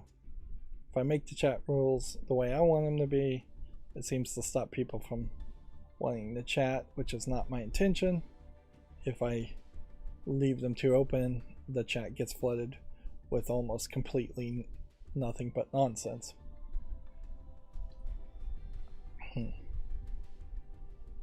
Which is why so many YouTubers, I assume, don't look at the chat. Moving on. Metal Gear Solid Master Collection Volume 2's games have reportedly leaked. It's claimed that Metal Gear Solid 4 will be released on platformers other than the PS3 for the first time. So,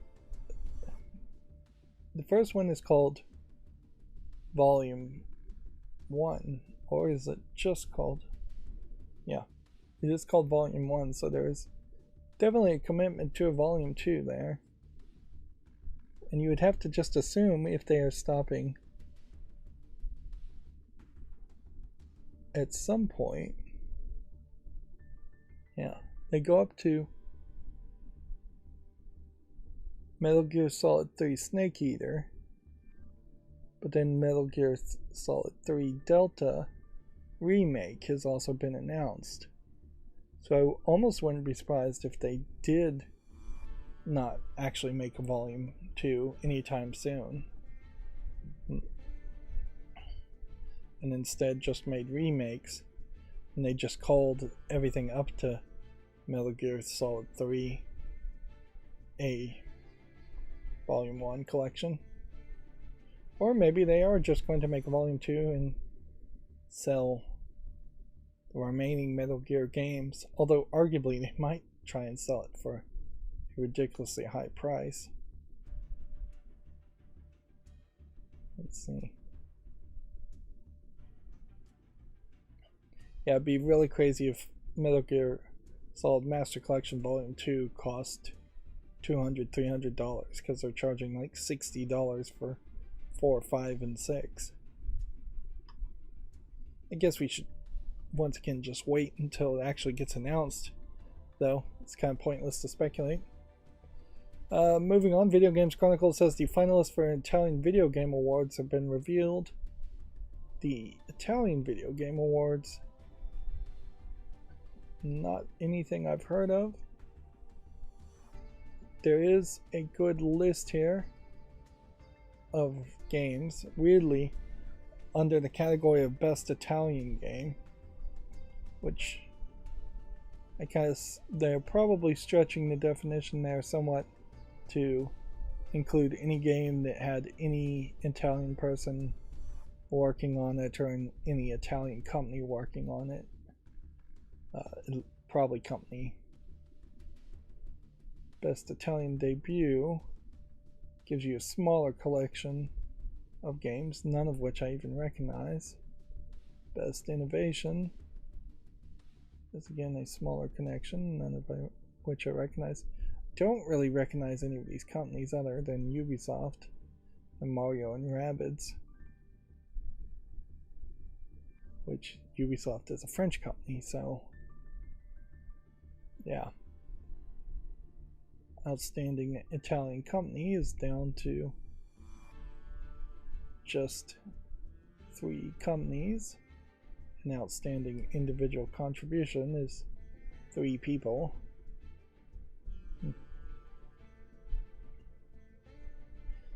Generally, I think there probably should just be a European Video Games Awards. It's going to get really crazy. If you had like the Ukrainian Video Game Awards, you'd have to give it to every award to just the creators of Stalker games, basically. I don't think there's another video game company in the country. And then, yeah, some of those countries in Europe probably don't have any companies, video game companies at all. Moving on, Guerrilla has added a Lance Reddick Memorial on Horizon Forbidden West. This was the voice actor that died fairly suddenly about 6 months ago, I would say. So yeah, he died in March at the age of 60.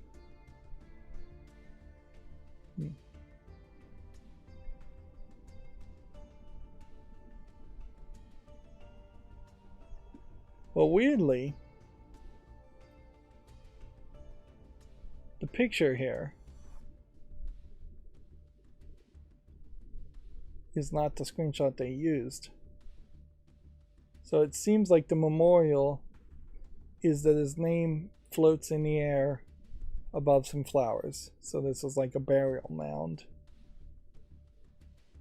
which I feel like that may not even really be in the game as far as an update, or it'll just be in an area that you would just walk right past and never see.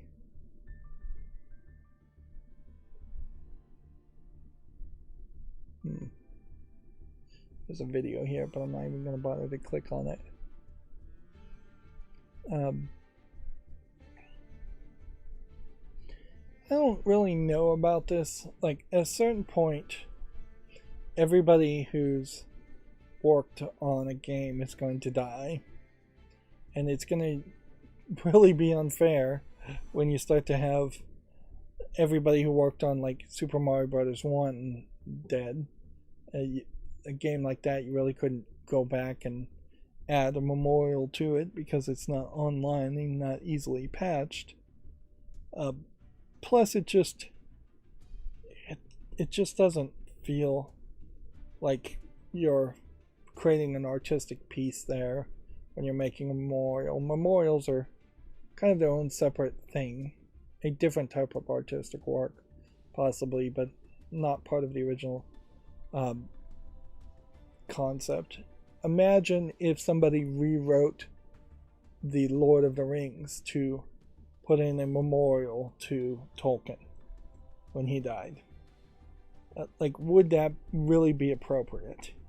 Would it be appropriate to rewrite The Shining to put in a memorial for Stephen King whenever he dies? Would that be appropriate? I would say the answer to both of those questions is a definitive no.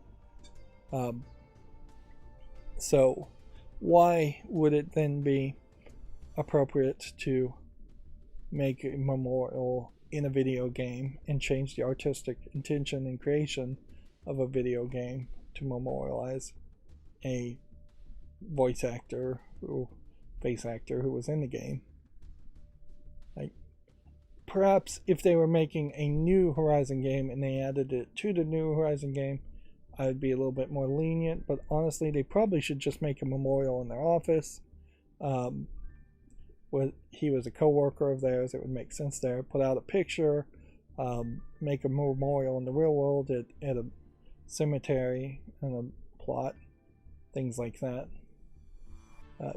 But I'd say don't put it in a video game, because that really also comes off as just kind of a lazy effort too, if that's what you're going to do. Perhaps it's just not the appropriate actions too, I would say. And I guess I'll leave it at that. So then we'll move on to the Gematsu articles. And then we had already talked about the Xbox Series X and Xbox Game Pass prices increasing in everywhere except for places that you're likely to be, like the United States, Japan, Chile, Brazil, and Colombia. Everywhere else, prices going up. Ys 10 Nordics details all of these names of Viking-like characters. So, that TV series Vikings I don't think is particularly popular. It probably wrapped up many years ago. But we still have some increased interest in Vikings as a concept. That being said, looking at these characters, they don't really come off as really that Viking-like. A little bit of Viking fashion and thought patterns, but in a lot of ways it just feels like they've added 5% Viking visuals to a standard Japanese fantasy game. There clearly are some systems in this series, and pretty much every time I see any Ys game, I'm still just in the waiting period in my mind as to whether I'd ever want to actually play the Ys series. A game called Fragments Note 2 Plus for Switch launches September 21st. It's a romance visual novel. Anime girls in high school / college outfits, whatever you want to define them as. Apparently this was a mobile game first. And then it's coming to Switch. Which in a lot of ways I think visual novels probably should be mobile games first and then maybe go to the Switch, instead of being weirdly PC games, since you really don't need that kind of power to play a visual novel. Let's see, the quintessential quintuplets 5 Promises Made with Her opening movie is available to see. It's due out September 7th in Japan for PS4 and Switch, according to the tags. This is, I assume, a visual novel. Yep, romance visual novel based on an anime that I guess is still somewhat relevant. Quake 2 Remastered and has been rated in Korea, which is expected to possibly be a QuakeCon 2023 announcement. I don't know if we really need QuakeCons or BlizzCons. If anything, that's the one thing I would like to see die, is individual events that are fan events that are outside of being larger events. I'd like to see QuakeCon and BlizzCon evolve into a spring game festival where many companies come out and talk about mini games, or a winter game festival, something like that, whenever would be the most appropriate. Roller Coaster Tycoon Adventure Deluxe has been announced for PS5, Xbox Series, PS4, Switch, and PC, due out later this year. I don't know what the Adventures subtitle there means. it's going to be an Epic Game Store exclusive. If anything, it looks to me like it is just a roller coaster tycoon type game. It doesn't feel like there's any real difference there. Where I do feel like there's room, potentially, to add a second title like Adventures and then have a different type of experience. Adventure to me feels like it should be a game where you play as a named character, you're running around an already existing roller coaster amusement park, and then you're riding rides and getting some kind of points, and by grinding out and getting points you get the ability to unlock more rides or build more rides, something like that. I don't know why. I guess because this is not supporting Xbox One. This didn't get rewritten by my plugin. So I'll leave this tab open. This should have said PS4/5, Xbox Series, Switch, and PC. Let's see, Famitsu sales, according to Gamitsu, we saw some big sales for Diablo and PS5, and then we saw some big sales for the Street Fighter 6, and Street Fighter 6 for PS5 and PS4, but then we mostly are still seeing Nintendo Switch, although noticeably still kind of high numbers for Diablo 4 on the Xbox Series X, and kind of high numbers for the Xbox Series S and Series X this week. Which this is different because last week the Xbox Series S was not selling units at all. And why would it? Because obviously everybody was buying Diablo 4. And if you were buying a disc version of Diablo 4, you wouldn't buy the discless console. Apparently, enough word of mouth happened in a week's time, or enough confusion happened in a week's time, to convince people to buy the discless version of the Xbox Series S, which is outselling by a couple thousand units the digital only version of the PS5, and severely outselling the PS4, which this is the first time ever that I've seen 2 weeks where the Xbox Series X or Series S was selling well at all in Japan. It's still getting thoroughly trounced by the Switch Lite and the Switch and the PlayStation 5, and even the PlayStation 5 is still getting trounced by the Switch OLED model, or the combined sales of the Switch and Switch Lite in the OLED model.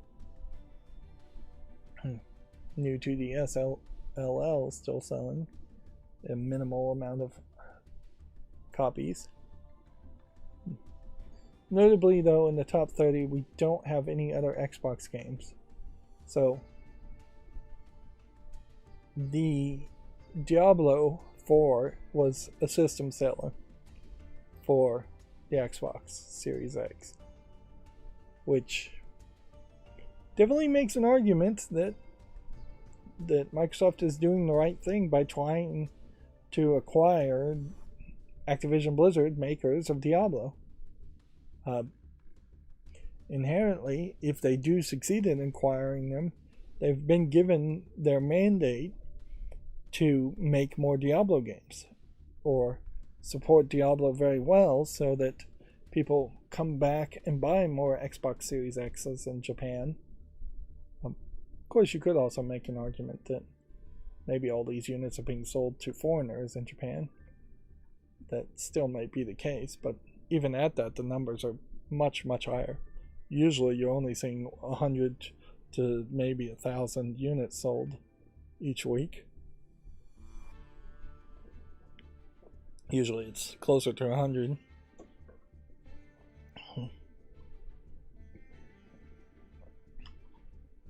Yeah, I could see potentially making a new update for Diablo every year as a single player expansion like they used to be. I mean, Diablo effectively succeeded on that concept to have expansions that add more gameplay after a year or two, particularly if it's a system seller. Moving on, Crime Machina launches October 24th in North America and October 27th in Europe. I assume this is a JRPG game.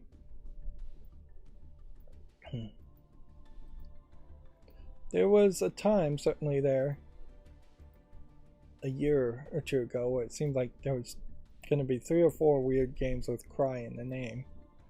It seems like we've boiled it down to maybe 1 or 2 that are still anticipated.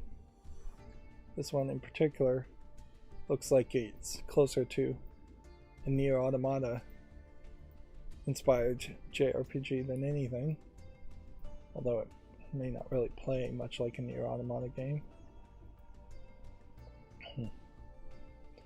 Transformers Earthspark Expedition has been announced for consoles and PC. So, consoles here means everything: PC, PS5, PS4, Switch, Xbox One, and Xbox Series. That is a retranslation for me. So, yeah. I guess it is about the time that a Transformers game would be announced. Does it mean it's going to be good? Not particularly.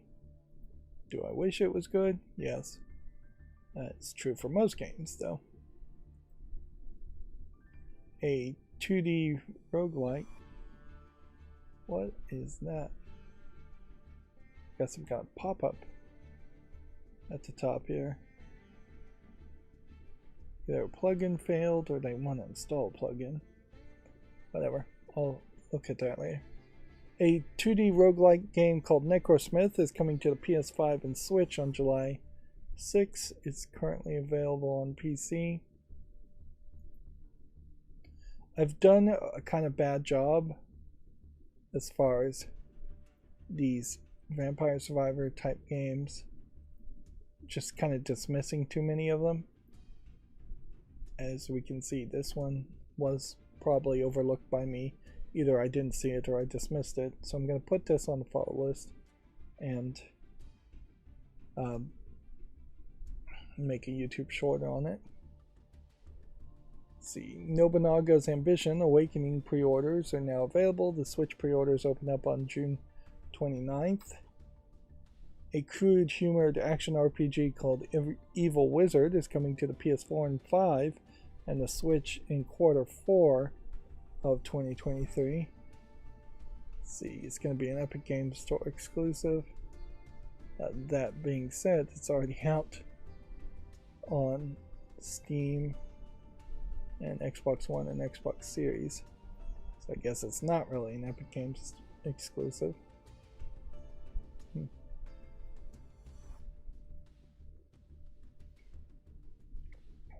I don't think I've seen this before.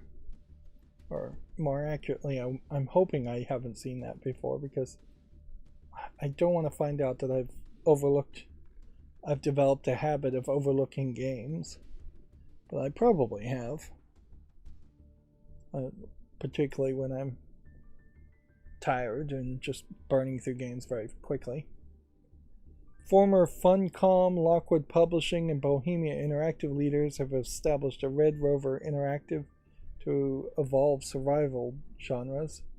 The studio aims to catapult the survival genre in new directions. So I assume that this is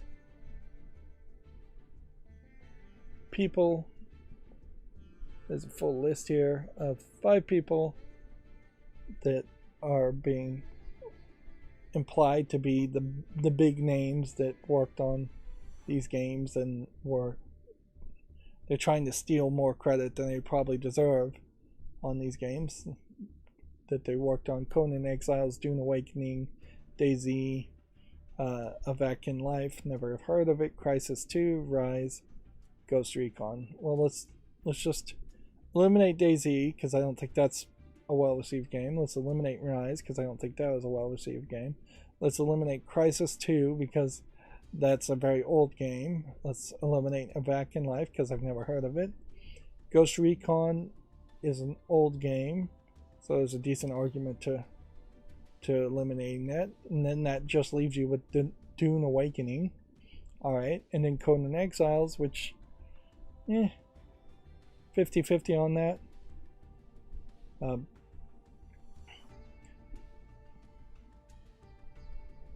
As far as the actual named people, yeah, you really are just getting like one person. And at a certain level, if the CEO and the COO are being listed, then you really only have 3 talents in this company. This is a really small group of people. They do say their entire team consists of 17 members. But yeah, that's a pretty small group of people. But I guess all you can do is really wish them the best. Although, arguably, I don't know if we need an evolution in survival games or just a lack of leaning on the survival gameplay mechanic, which has been overemphasized and overused far too much. If anything, it definitely feels like that the game industry gets concepts in their head and then they just don't drop it. 3D platforming, overused in the 90s. Done really well in Mario 64, done pretty poorly in a lot of other games after that. Survival game mechanics, overused in the past decade or two even. 3D in general, overused. Lots of games don't need to be in 3D or hyper-realistic graphics. Overused, just running the budget up. Ray tracing, overused in the sense that the games that have used it have significantly hurt the playability of their games or just not used it well. Yeah, the survival genre probably was evolved somewhat with like the game Raft. And that's probably the last evolution that it needs to have for a while. First-person shooting, third-person shooting, overused as gameplay mechanics quite too much. Moving on, Remnant 2 Medic Archetype trailer is available if you want to focus on that. Again, Gearbox Publishing being involved with that. Let's see, Bethesda Softworks and Machine Games Indiana Jones games is going to be an Xbox console exclusive. We had already talked about this, but yeah, Machine Games in particular, I wonder what they have done recently. Quake remastered?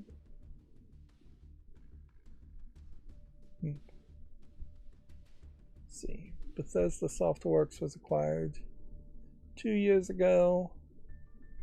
Machine Games made Wolfenstein Youngblood. Yeah. So, Wolfenstein Co-Pilot or Cyberpilot.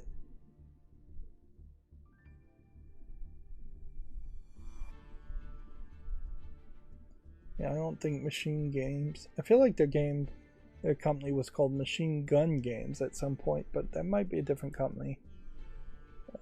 Wolfenstein 2, The New Colossus.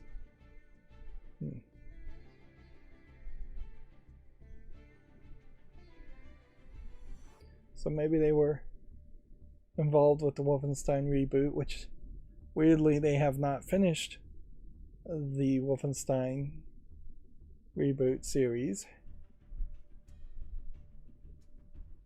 And then 12 years ago, ZeniMax acquired Machine Games.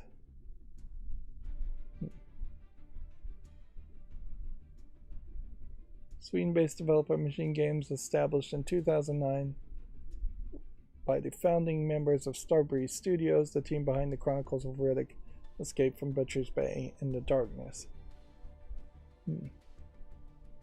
And yeah. If anything, here's the master plan of late-stage capitalism at work. 12 years ago, you have ZeniMax acquiring Arcane and Tango Gameworks and Machine Games, and then ZeniMax, Bethesda acquiring, well,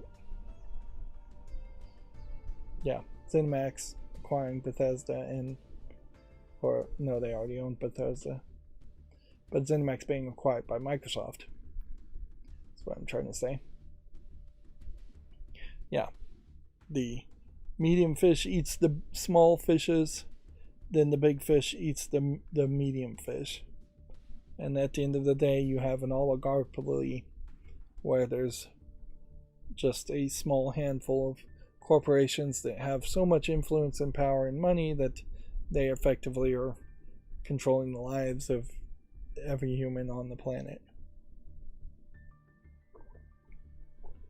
whether or not there are governments involved or not. Moving on, Sentimental Deathloop debut trailer is available. The Switch version is due out on July 6th. This obviously looks like a visual novel. This one's already on the follow list.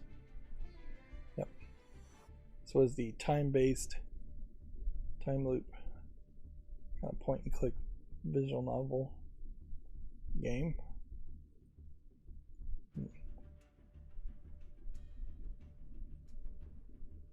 So yeah.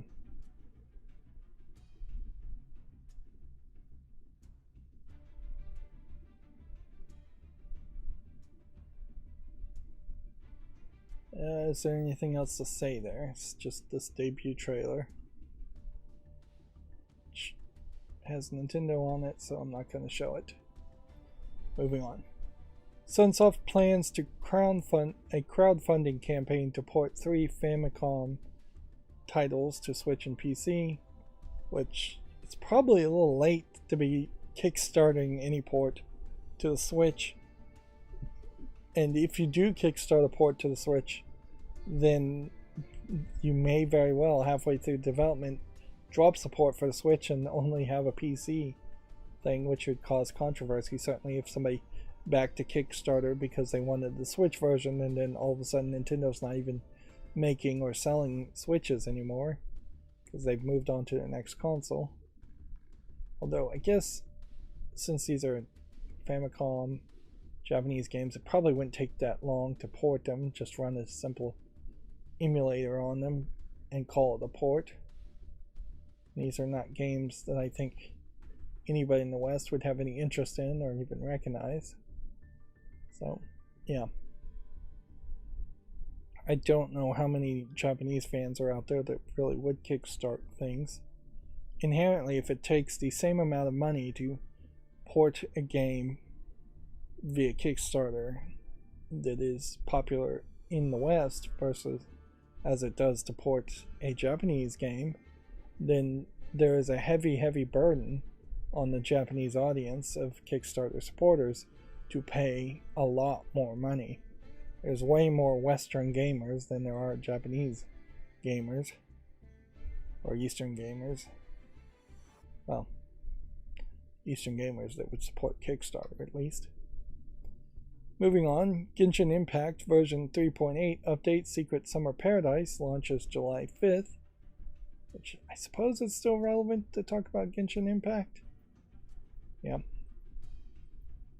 It's probably going to sound a little unfair, but as long as Genshin Impact feels like one of the biggest mobile games out there, we kind of have to keep talking about it. If it got surpassed by something, that it became very obvious that Genshin Impact was not one of the top 10 games out there, then I'd stop talking about it. But clearly Gamatsu thinks it's a big deal, and MiHoYo is doing a good job of putting out press releases for every little update, and they're doing a good job of adding updates.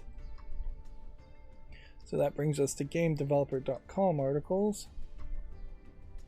Let's see, already talked about that.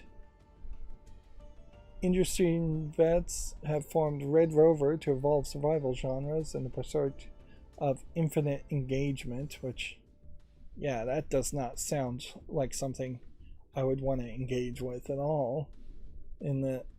I don't want to play a game that goes on forever.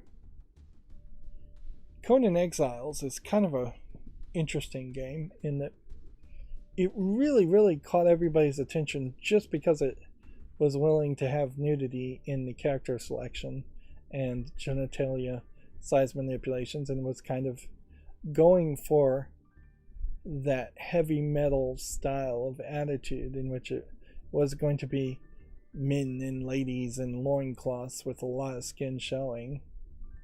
But then the actual game is kind of none of that. Not really. It's more of just a real-time strategy game with survival elements to it, and it's not really that good. Conan Exiles and the Conan genre, I think, as far as like Conan games, Conan the Barbarian games, have the opportunity to have a lot of violence and slavery in them, because that is a core part of the narratives of Conan the Barbarian, and monsters and kind of a sand desert monster type of story. What are those called? Sandals and Chariot movies. They used to be really popular, but they haven't been in a long time. But yeah, they didn't really do anything with it, and I don't know how far they really could go with it. What needed to happen is there needed to be a character named Conan in Conan Exiles that you were playing as in more of a single player experience. And there have been other Conan games, but they haven't been good either. But yeah, it needed to be a narrative single player experience, reintroducing people to the Conan stories, heavily lifting from the Conan movies and the Conan comic books, probably more the comic books, to establish what Conan is as a character and what you can expect. He really could have been a good competitor to something like God of War, and in particular, Conan Exiles was about around the time when the first God of War reboot happened, so you have the Dad of War reboot, where war is not so much a violent and in a loincloth type character. So you could have filled the gap where Kratos had left. Not war, Kratos. But yeah, that's the most interesting thing about that at all, is just that Conan Exiles existed and managed to be created. Let's see if we can maybe do a little research here. Let's see where we would be on Conan Exiles on Steam. So, Conan Exiles had a new update at some point for Age of War. And yeah, it's just a lot of building a base and survival techniques it's mostly focused on. It's arguably not focused enough on fighting.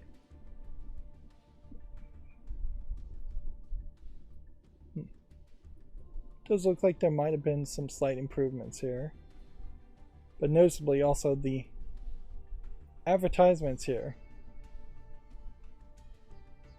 have shifted the focus quite a bit away from the people in loincloth visuals. You have everybody fairly well covered and shifted away. But yeah, overall you can see it's 78% positive, although 80% in the last 30 days. And it's at a peak today of 14,000 players, with an all-time peak being 53,000 players. You can apparently play the game for free right now. Otherwise you'd be buying it for $16. Although in fairness, if you really want to play the game, you've got to buy $100 worth of content, it looks like. That seems like a lot. Or Conan Chop Chop. How well is that received, I wonder? Let's look at that one. And then Conan Unconquered. Let's see. This is a online PvP game that has single player capability, but for the most part you're having a very, very different experience if you're playing it single player. Let's see. Can I get this video to actually play? No.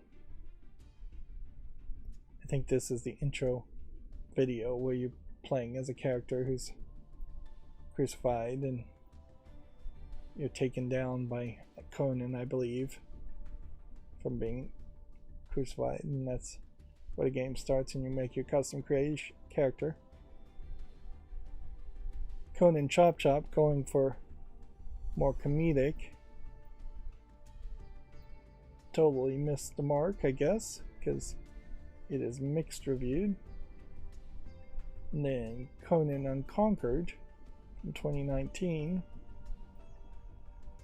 is more of a real-time strategy top-down game. It's very possible that I am amongst the many of people who don't really know where Conan should be, as what kind of game Conan should be in, or who Conan as a character really should be shown as. This is interesting. They're claiming it's from Command and Conquer veterans. They made this game. It's mostly positive at 71%. But I don't know if it's particularly relevant. I'll put this on the fault list, but definitely no reason to rush into playing yet another real-time strategy game. I haven't even played Command and Conquer. There's a thing too, is that we've had this announcement from the Nintendo Direct and Nintendo games, but then there also is going to be a Steam Summer Game Sale, and I don't think I have a budget to buy any games, and I've said that pretty much for every sale in the past 3 or 4 years. I have bought games, but I've been very limited on what I've been buying, and I've been even more limited on what I've actually gotten around to playing. So yeah, even before a Steam Summer Sale even happens, which I suspect is going to happen in a week or two, I'm already thinking of skipping it in favor of buying 1 to 3 Nintendo Switch games instead, at potentially full price.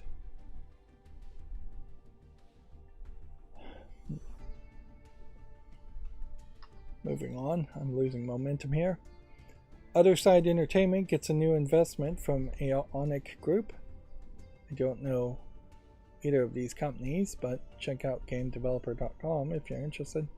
Oh yes, this is the people who were meant to develop System Shock at one point, but it's uncertain.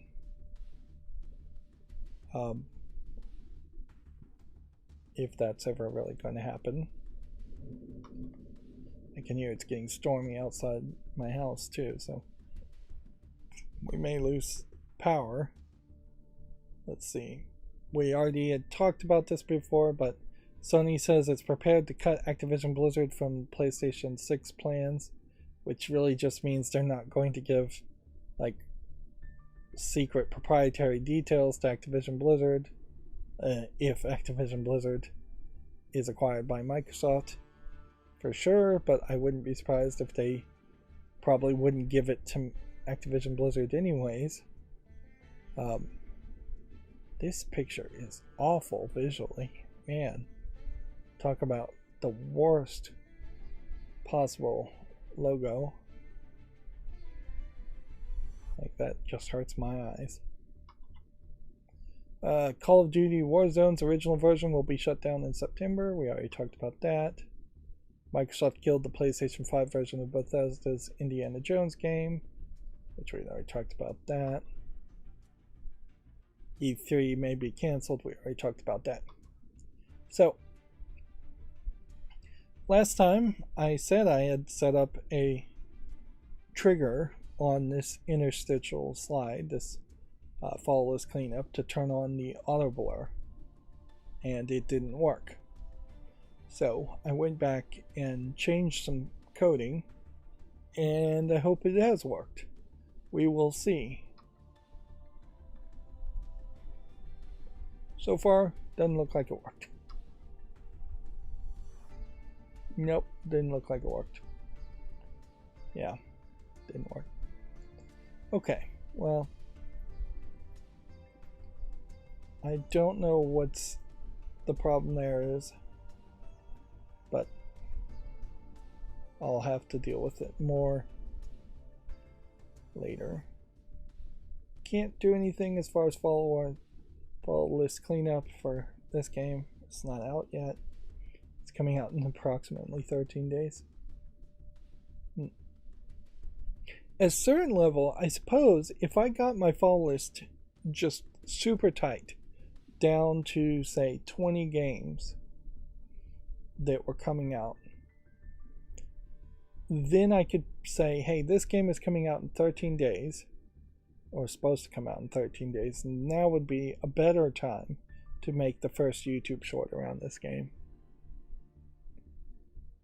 I don't have a real good system to work on that, though, to make that work that way. I'd have to think of something.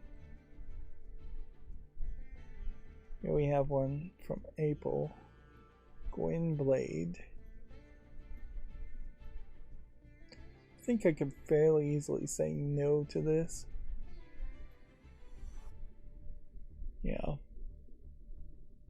Even if this is well received amongst 19 people, it does just look like it is a little bit too out there. But you know what? I'll be generous and just not do anything.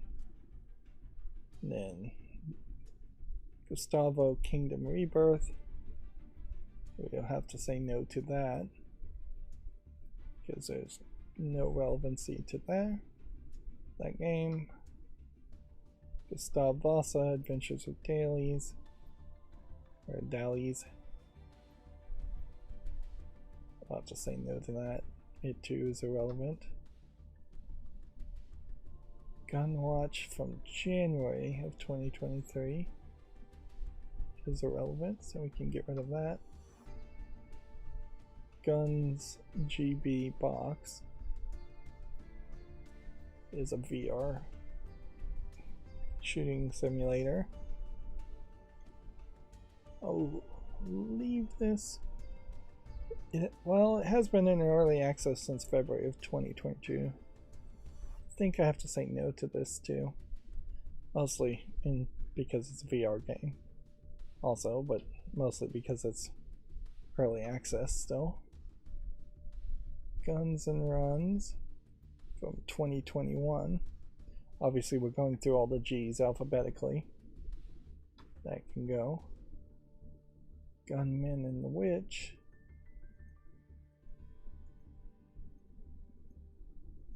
This game is mostly positive. In a funny way, this looks like a Vampire Survivors type game, top-down twin-stick shooter type game, before Vampire Survivors caught everybody's attention. This is in early access since 2020, though. And it's free to play. Yeah. I just don't think it's going to be finished, so I'm going to have to say no to that. Umbrella is coming out at some point in 2023 from Devolver Digital, although notably I don't recall this being talked about during the Devolver Direct, so maybe they've abandoned this game. I wonder how many games are out there that have just been abandoned on Steam and nobody's willing to ever admit that they're just never coming out. It'd be fairly easy for Valve to do a search and say, hey, your game says it was coming out in 2022, it's now 2023, we're removing your game in the next 30 days unless you update the information or give us some kind of justification. There. See, and this is another VR game, but this one's actually finished and mostly positive and actually looks better than the other one anyways. So I will leave this on the fall list just because it's a VR game.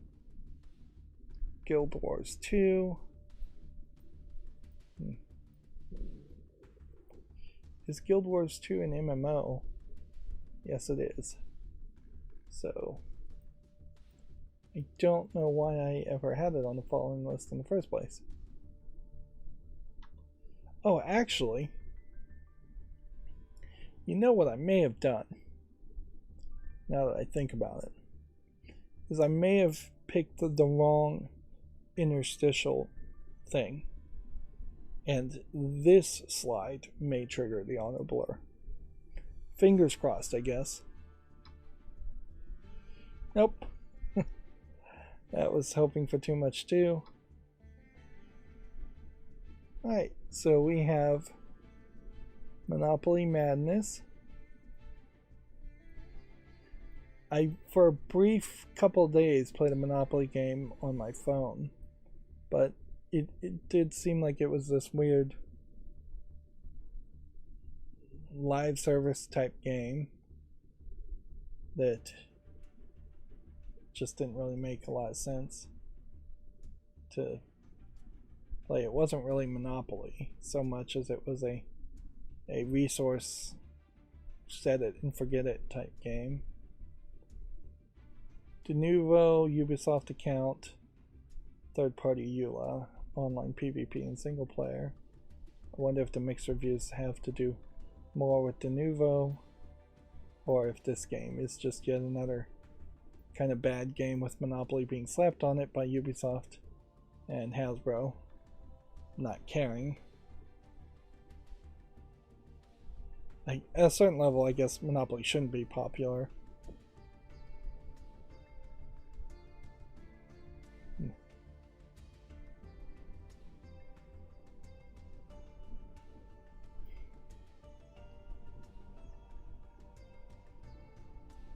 This review is too long. This is not the Monopoly as we know it. It is a completely different game. I got a refund pretty much straight away. Plus, you're first to install Ubisoft Launcher along with the game. What is this? Frowny face. I like this, and I am a 6-year-old. Yeah. So, the negative reviews seem to be solely around people just expecting this to be another variant of Monopoly, which in fairness, yeah, that should be what any game called Monopoly should feel like. Monopoly. If anything, this kind of feels like the game of life, but I bet it's not anything like that. Whereas this Monopoly Plus game here, which is mostly negative, is, I think, actually a Monopoly game, and even at that, you're seeing people are not happy with it. So they just can't get it right as far as Ubisoft. Maybe we're getting lucky here and Ubisoft will lose the rights, the licensing rights to Monopoly, and we'll get a different company to make Monopoly games, but I wouldn't be surprised if somebody like Asmodee Digital made a Monopoly game and that was still pretty bad. Horrible UI, virtually impossible to see what properties you own, laggy and trashy. When does Ubisoft do a good job? And see, this was from 2017, and even now, it hasn't been fixed. Okay. Should I have made a YouTube short around Monopoly Madness just because it might have been relevant? Probably. Let's see if I can bring that back, because I shouldn't inherently filter things that much.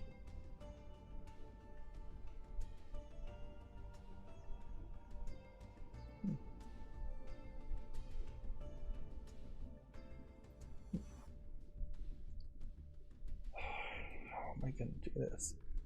So we need to open that tab, then I need to click back. Yeah. Nova Landis looks like it might be something, although it does just kind of look like it's a base building automation game. Monopoly Madness, I will make a YouTube short on it. Forever Skies. Looks like a space game. It looks good enough. I'm already following it, though, so I'm gonna have to assume I've already made a YouTube short around it. Feed All Monsters. Looks cutesy enough to give a chance to. Casino Resort Tower. What's funny about this is it's one of these tower games, but it seems like it's zoomed in more. And I don't know if that's just because the screenshots have been zoomed in, or if they've just designed a game where you can zoom in more.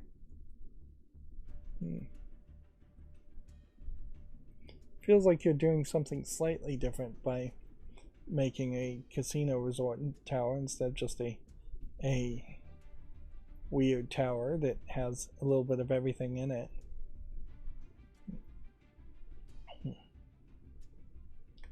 Do I want to play these kinds of games? No. I don't think I really do, but I will make a YouTube short on it. Grim Lord. Looks like it could be something. Probably won't be anything. Is a VR game.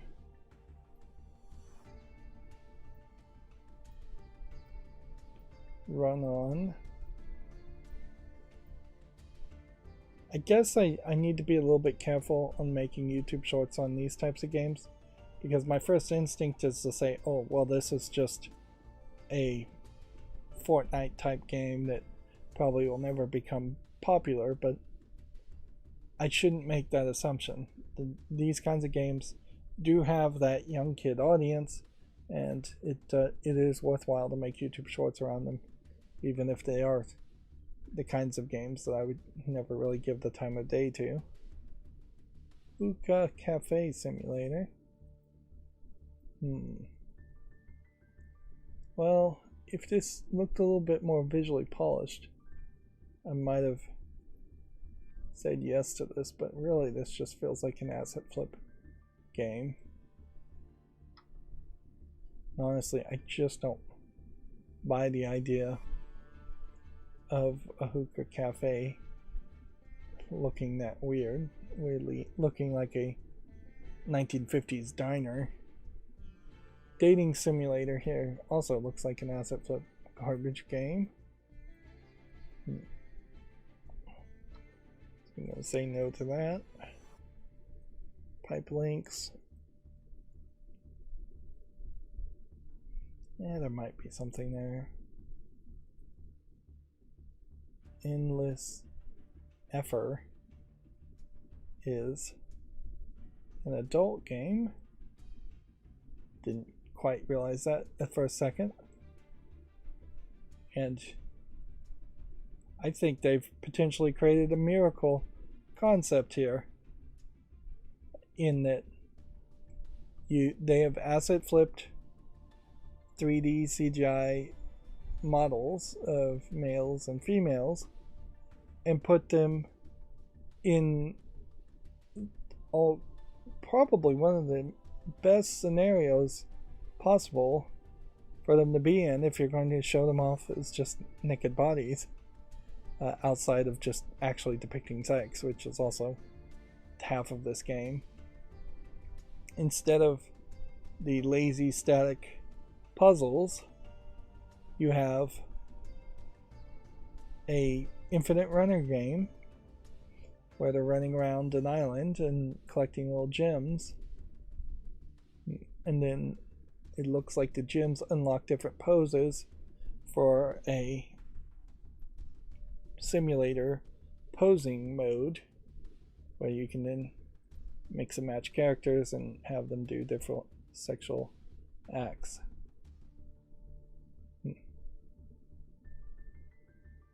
Weirdly, this creates way more action than I have seen in any other adult game. And it looks like there's actual hair physics going on with the characters, as far as they're running and jumping and their hair is bouncing up and down. This game is early access for $6.79.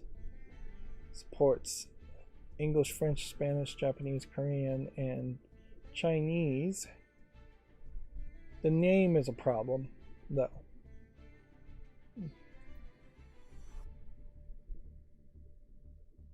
The name is the biggest problem here.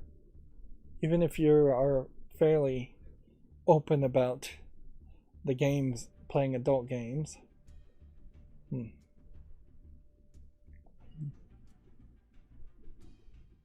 like endless effort, F word, is pretty extreme. Now, as far as the actual adult poses and things like that, it really doesn't have that much polish to it, and the backgrounds definitely are asset flipped, and they don't have that much polish to them either. So if you're actually in it for the adult content alone, you're getting a medium experience in quality there, not the greatest experience of quality. Moving on, we've got Pops and Chicks, which looks like some kind of puzzle game. I'll give that a chance. Mango's Wonderland. Looks like a dark screenshot horror game of some sort. We can't say yes to that. Pocket Puzzle. Looks like yet another general puzzle game, but it is widescreen, so I'll give it a chance. Desktop Mark. Doesn't look like anything of interest. Here we have another adult game, so this would be our second 3D CGI game called Never Meet Your Heroes, which, if anything, I would assume this is closer to just a visual novel experience. There is a specific body type of very wide hips, kind of chubby ladies, big butts, big breasts, that is being emphasized here. And then I just don't get, well, what the gameplay mechanic is, if there is one.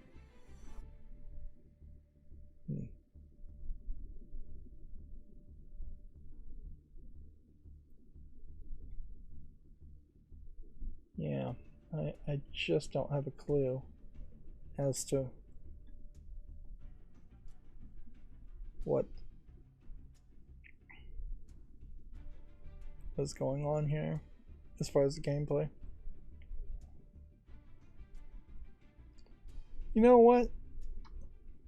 It just occurred to me, and probably should have occurred to me more. If YouTube's bots are that crazy, why am I risking my channel by looking at adult games. Yeah. I'm gonna have to make that decision, aren't I? I hate to make that decision. I hate to have to censor more than I'm already doing it, but I just don't know what the difference is, or what the bots think the difference would be. If maybe the blurring's good enough, maybe it's not, but it really does seem like YouTube is just too crazy.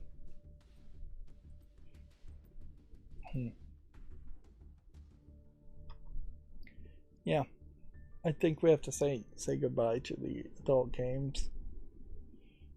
I will guess I'll still look at them, or try to look at them, but I'm gonna have to make a macro over the weekend if I can get around to doing it, and specifically I mean, I hate to do it though. Really hate to do it. I've not had any complaint at all.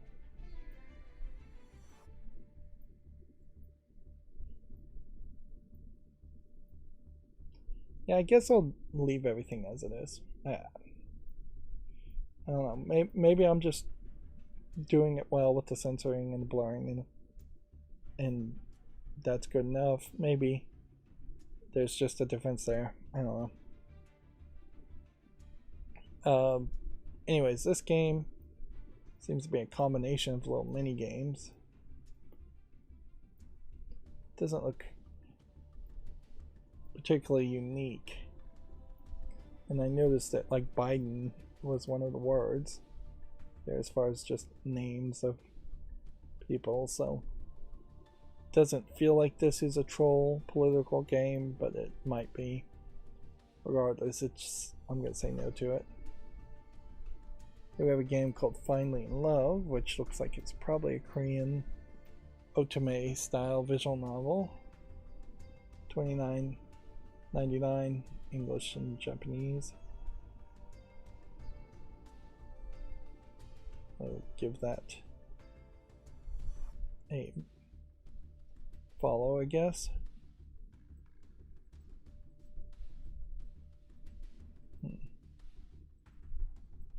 Maybe it's a case that they're more sensitive. I bet YouTube's bots are way more sensitive when you're playing a kid's game versus playing more of an adult game. Although technically I'm playing Yu-Gi-Oh! Master Duel, so at least that's what I was doing at the beginning of the stream.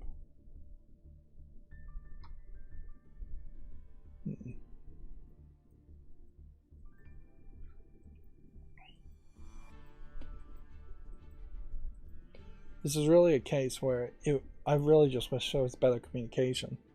And obviously YouTube's never going to have any kind of good communication. Because if YouTube came to me and gave me an email and said, like, we don't think this is good, but we're not going to strike you around that, then that'd be fine. Even if they just limited the ad sales on one video, that would be the trigger, certainly, to tell me that my efforts are in vain and no amount of censorship is good enough to talk about adult games on Steam as they come out as news, which may very well be the case, that no amount of censorship is good enough. But this is literally me as a content creator being deafened, being scared into self-censorship because another YouTuber got their channel deleted.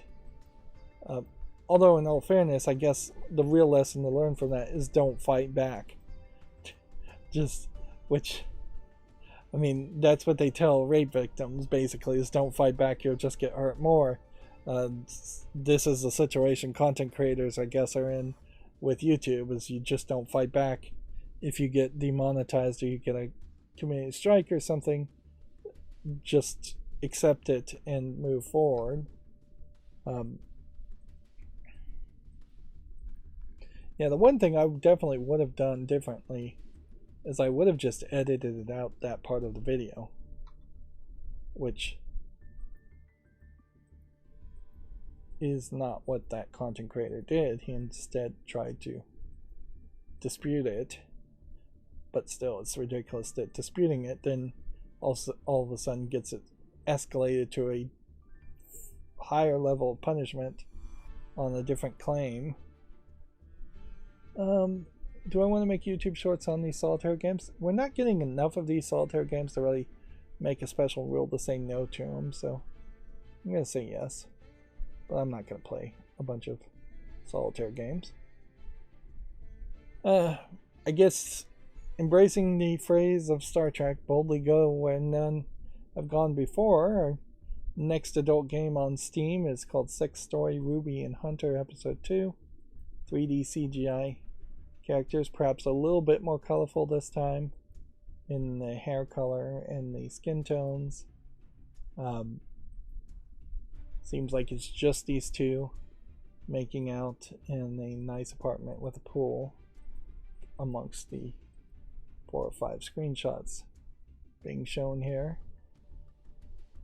It's $1.34, and I assume that this is probably just a kinetic visual novel and that there isn't really any interaction around this at all, or even choices. It says it has 60 plus HD renders, which I don't know if that really means much of anything. Perhaps some of the poses are a little bit more artistic than what you normally see, which I do feel like that is something that should be pointed out, is that a lot of these games do these 3D renders and poses of characters, and they just aren't particularly good. And there's really no excuse for that when you're totally in control of where the camera is going to be and the lighting and the positions that the models are going to be in. It would be different if you were doing actual photography. There would be some limitations there, but doing that in a digital form factor, you don't have those kinds of limitations really. Here we have a horror game called Journey into Darkness, which I think I can pretty much say no to.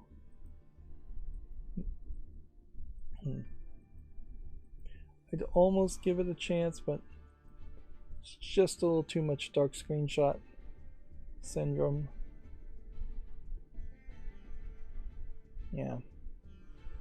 $4.24. Plus, honestly, I just don't feel like any zombie game is going to come out of the blue and succeed. Even the biggest of companies making zombie games barely succeed. Let's see. Here we have a game called Fista 3-in-1 Retro Park, Carpet Shark, Plummet Challenge Game, and the Arm Wrestle Classic. Are these real games that are being re-released, or are these made-up games that are brand new? It seems to me like these are probably made-up games that are brand new. I guess at the end of the day, though, it doesn't really matter. None of them look particularly good. It is free if you want to check it out, but yeah, I'm not going to make YouTube shorts around games that look mediocre, even if they are free. Factoroids.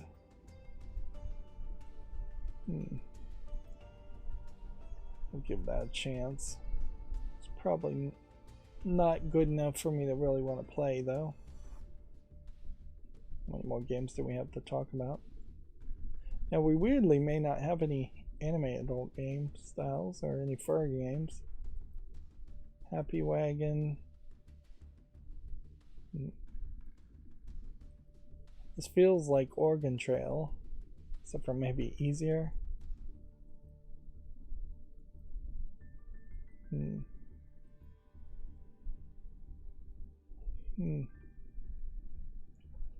If anything, though, this is probably highlighting the problems with playing the original Oregon Trail game, is that it would look kind of like this and just be too simplistic.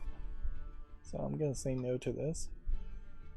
The Richmond Rut in Search of Fenton has a weird name, but pretty obviously it's an asset flip garbage game. Brotato. I feel like Brotato has been out for a while. Yeah, it's been out and it's on my fall list, so was it in early access maybe?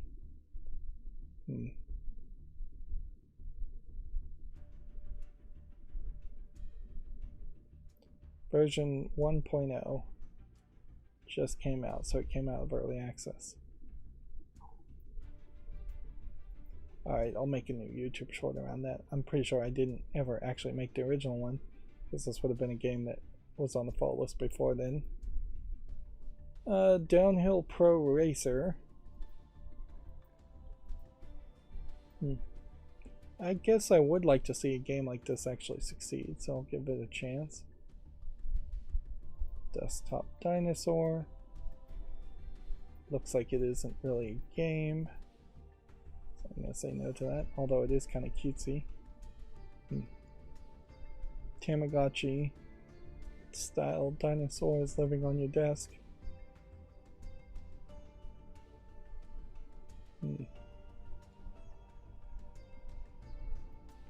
But you know what? I'm going to actually give this a chance and make a YouTube short on that. See if there's maybe some different kind of reaction to a desktop pet. Epic Pandemonium. They have like a bikini cowgirl character. Age 18. Really, you're gonna call her 18 and give her that big of hips or thighs?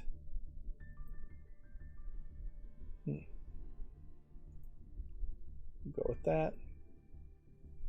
Alright, this next one I think is an adult game. Well, nope, it's probably one of these Chinese games. Chinese titillation, but not really pornography games. Maze Girl. So here you have an asset flip 3D model lady in black lace stockings and high heels and tied up in shibari style rope bondage. And then the actual game is just her working her way through a maze that is incredibly low effort. Yeah. Now there was one game here that almost made sense for this style of game. Let's see if they recommend it here. It was called Escape Dungeon. Oh, I forget the name of it. Cinderella Escape or something like that. Although the difference there is Cinderella Escape had actual nudity that could be added into it. Seems like you're manipulating the world to help the lady escape. But yeah, this is one of these Chinese companies can't make actual pornography, but they want to make something as close to it as possible, so they're going for this weird attempt at a fetish without crossing a line to the Chinese censors. Speaking of censorship. Moving on, Skippy's Diner. Doesn't look like anything. Curse of the Shadow Samurai. Doesn't look like anything. Gravity Waves. Doesn't look like anything. The Hunted Witch.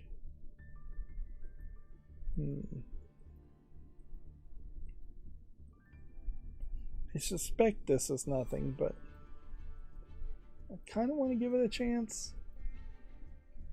But I think the answer is no. Edge of Grief. Looks like it's a little too dark for its own good. Cat ass is interesting that you can have that in a non-adult game. I guess Valve probably has no limitation whatsoever on what you name your games.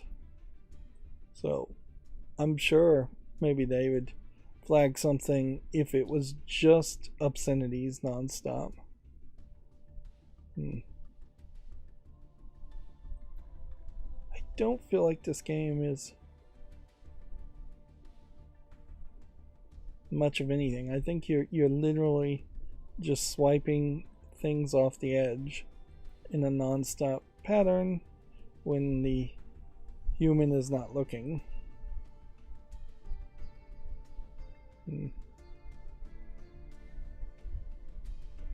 Yeah, I'm gonna say no to this. A, for the name, and B, because the game actually doesn't look like it's anything.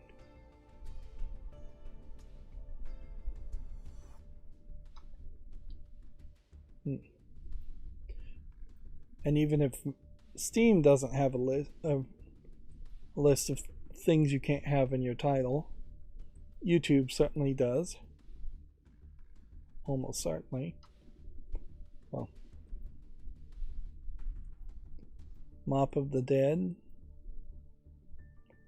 Nope. Terminate Study X. Looks like a dark screenshot horror game. Shooter. Just too dark. Okay. And so right at 30 minutes, that's going to be the end of the show. I don't really need to stretch it out any further. Yeah. Well, that's going to be it for the stream. As always, I ask you to like, share, subscribe, comment, and watch every second of my videos. If you want to support me further, there's some links down below. Thank you for watching.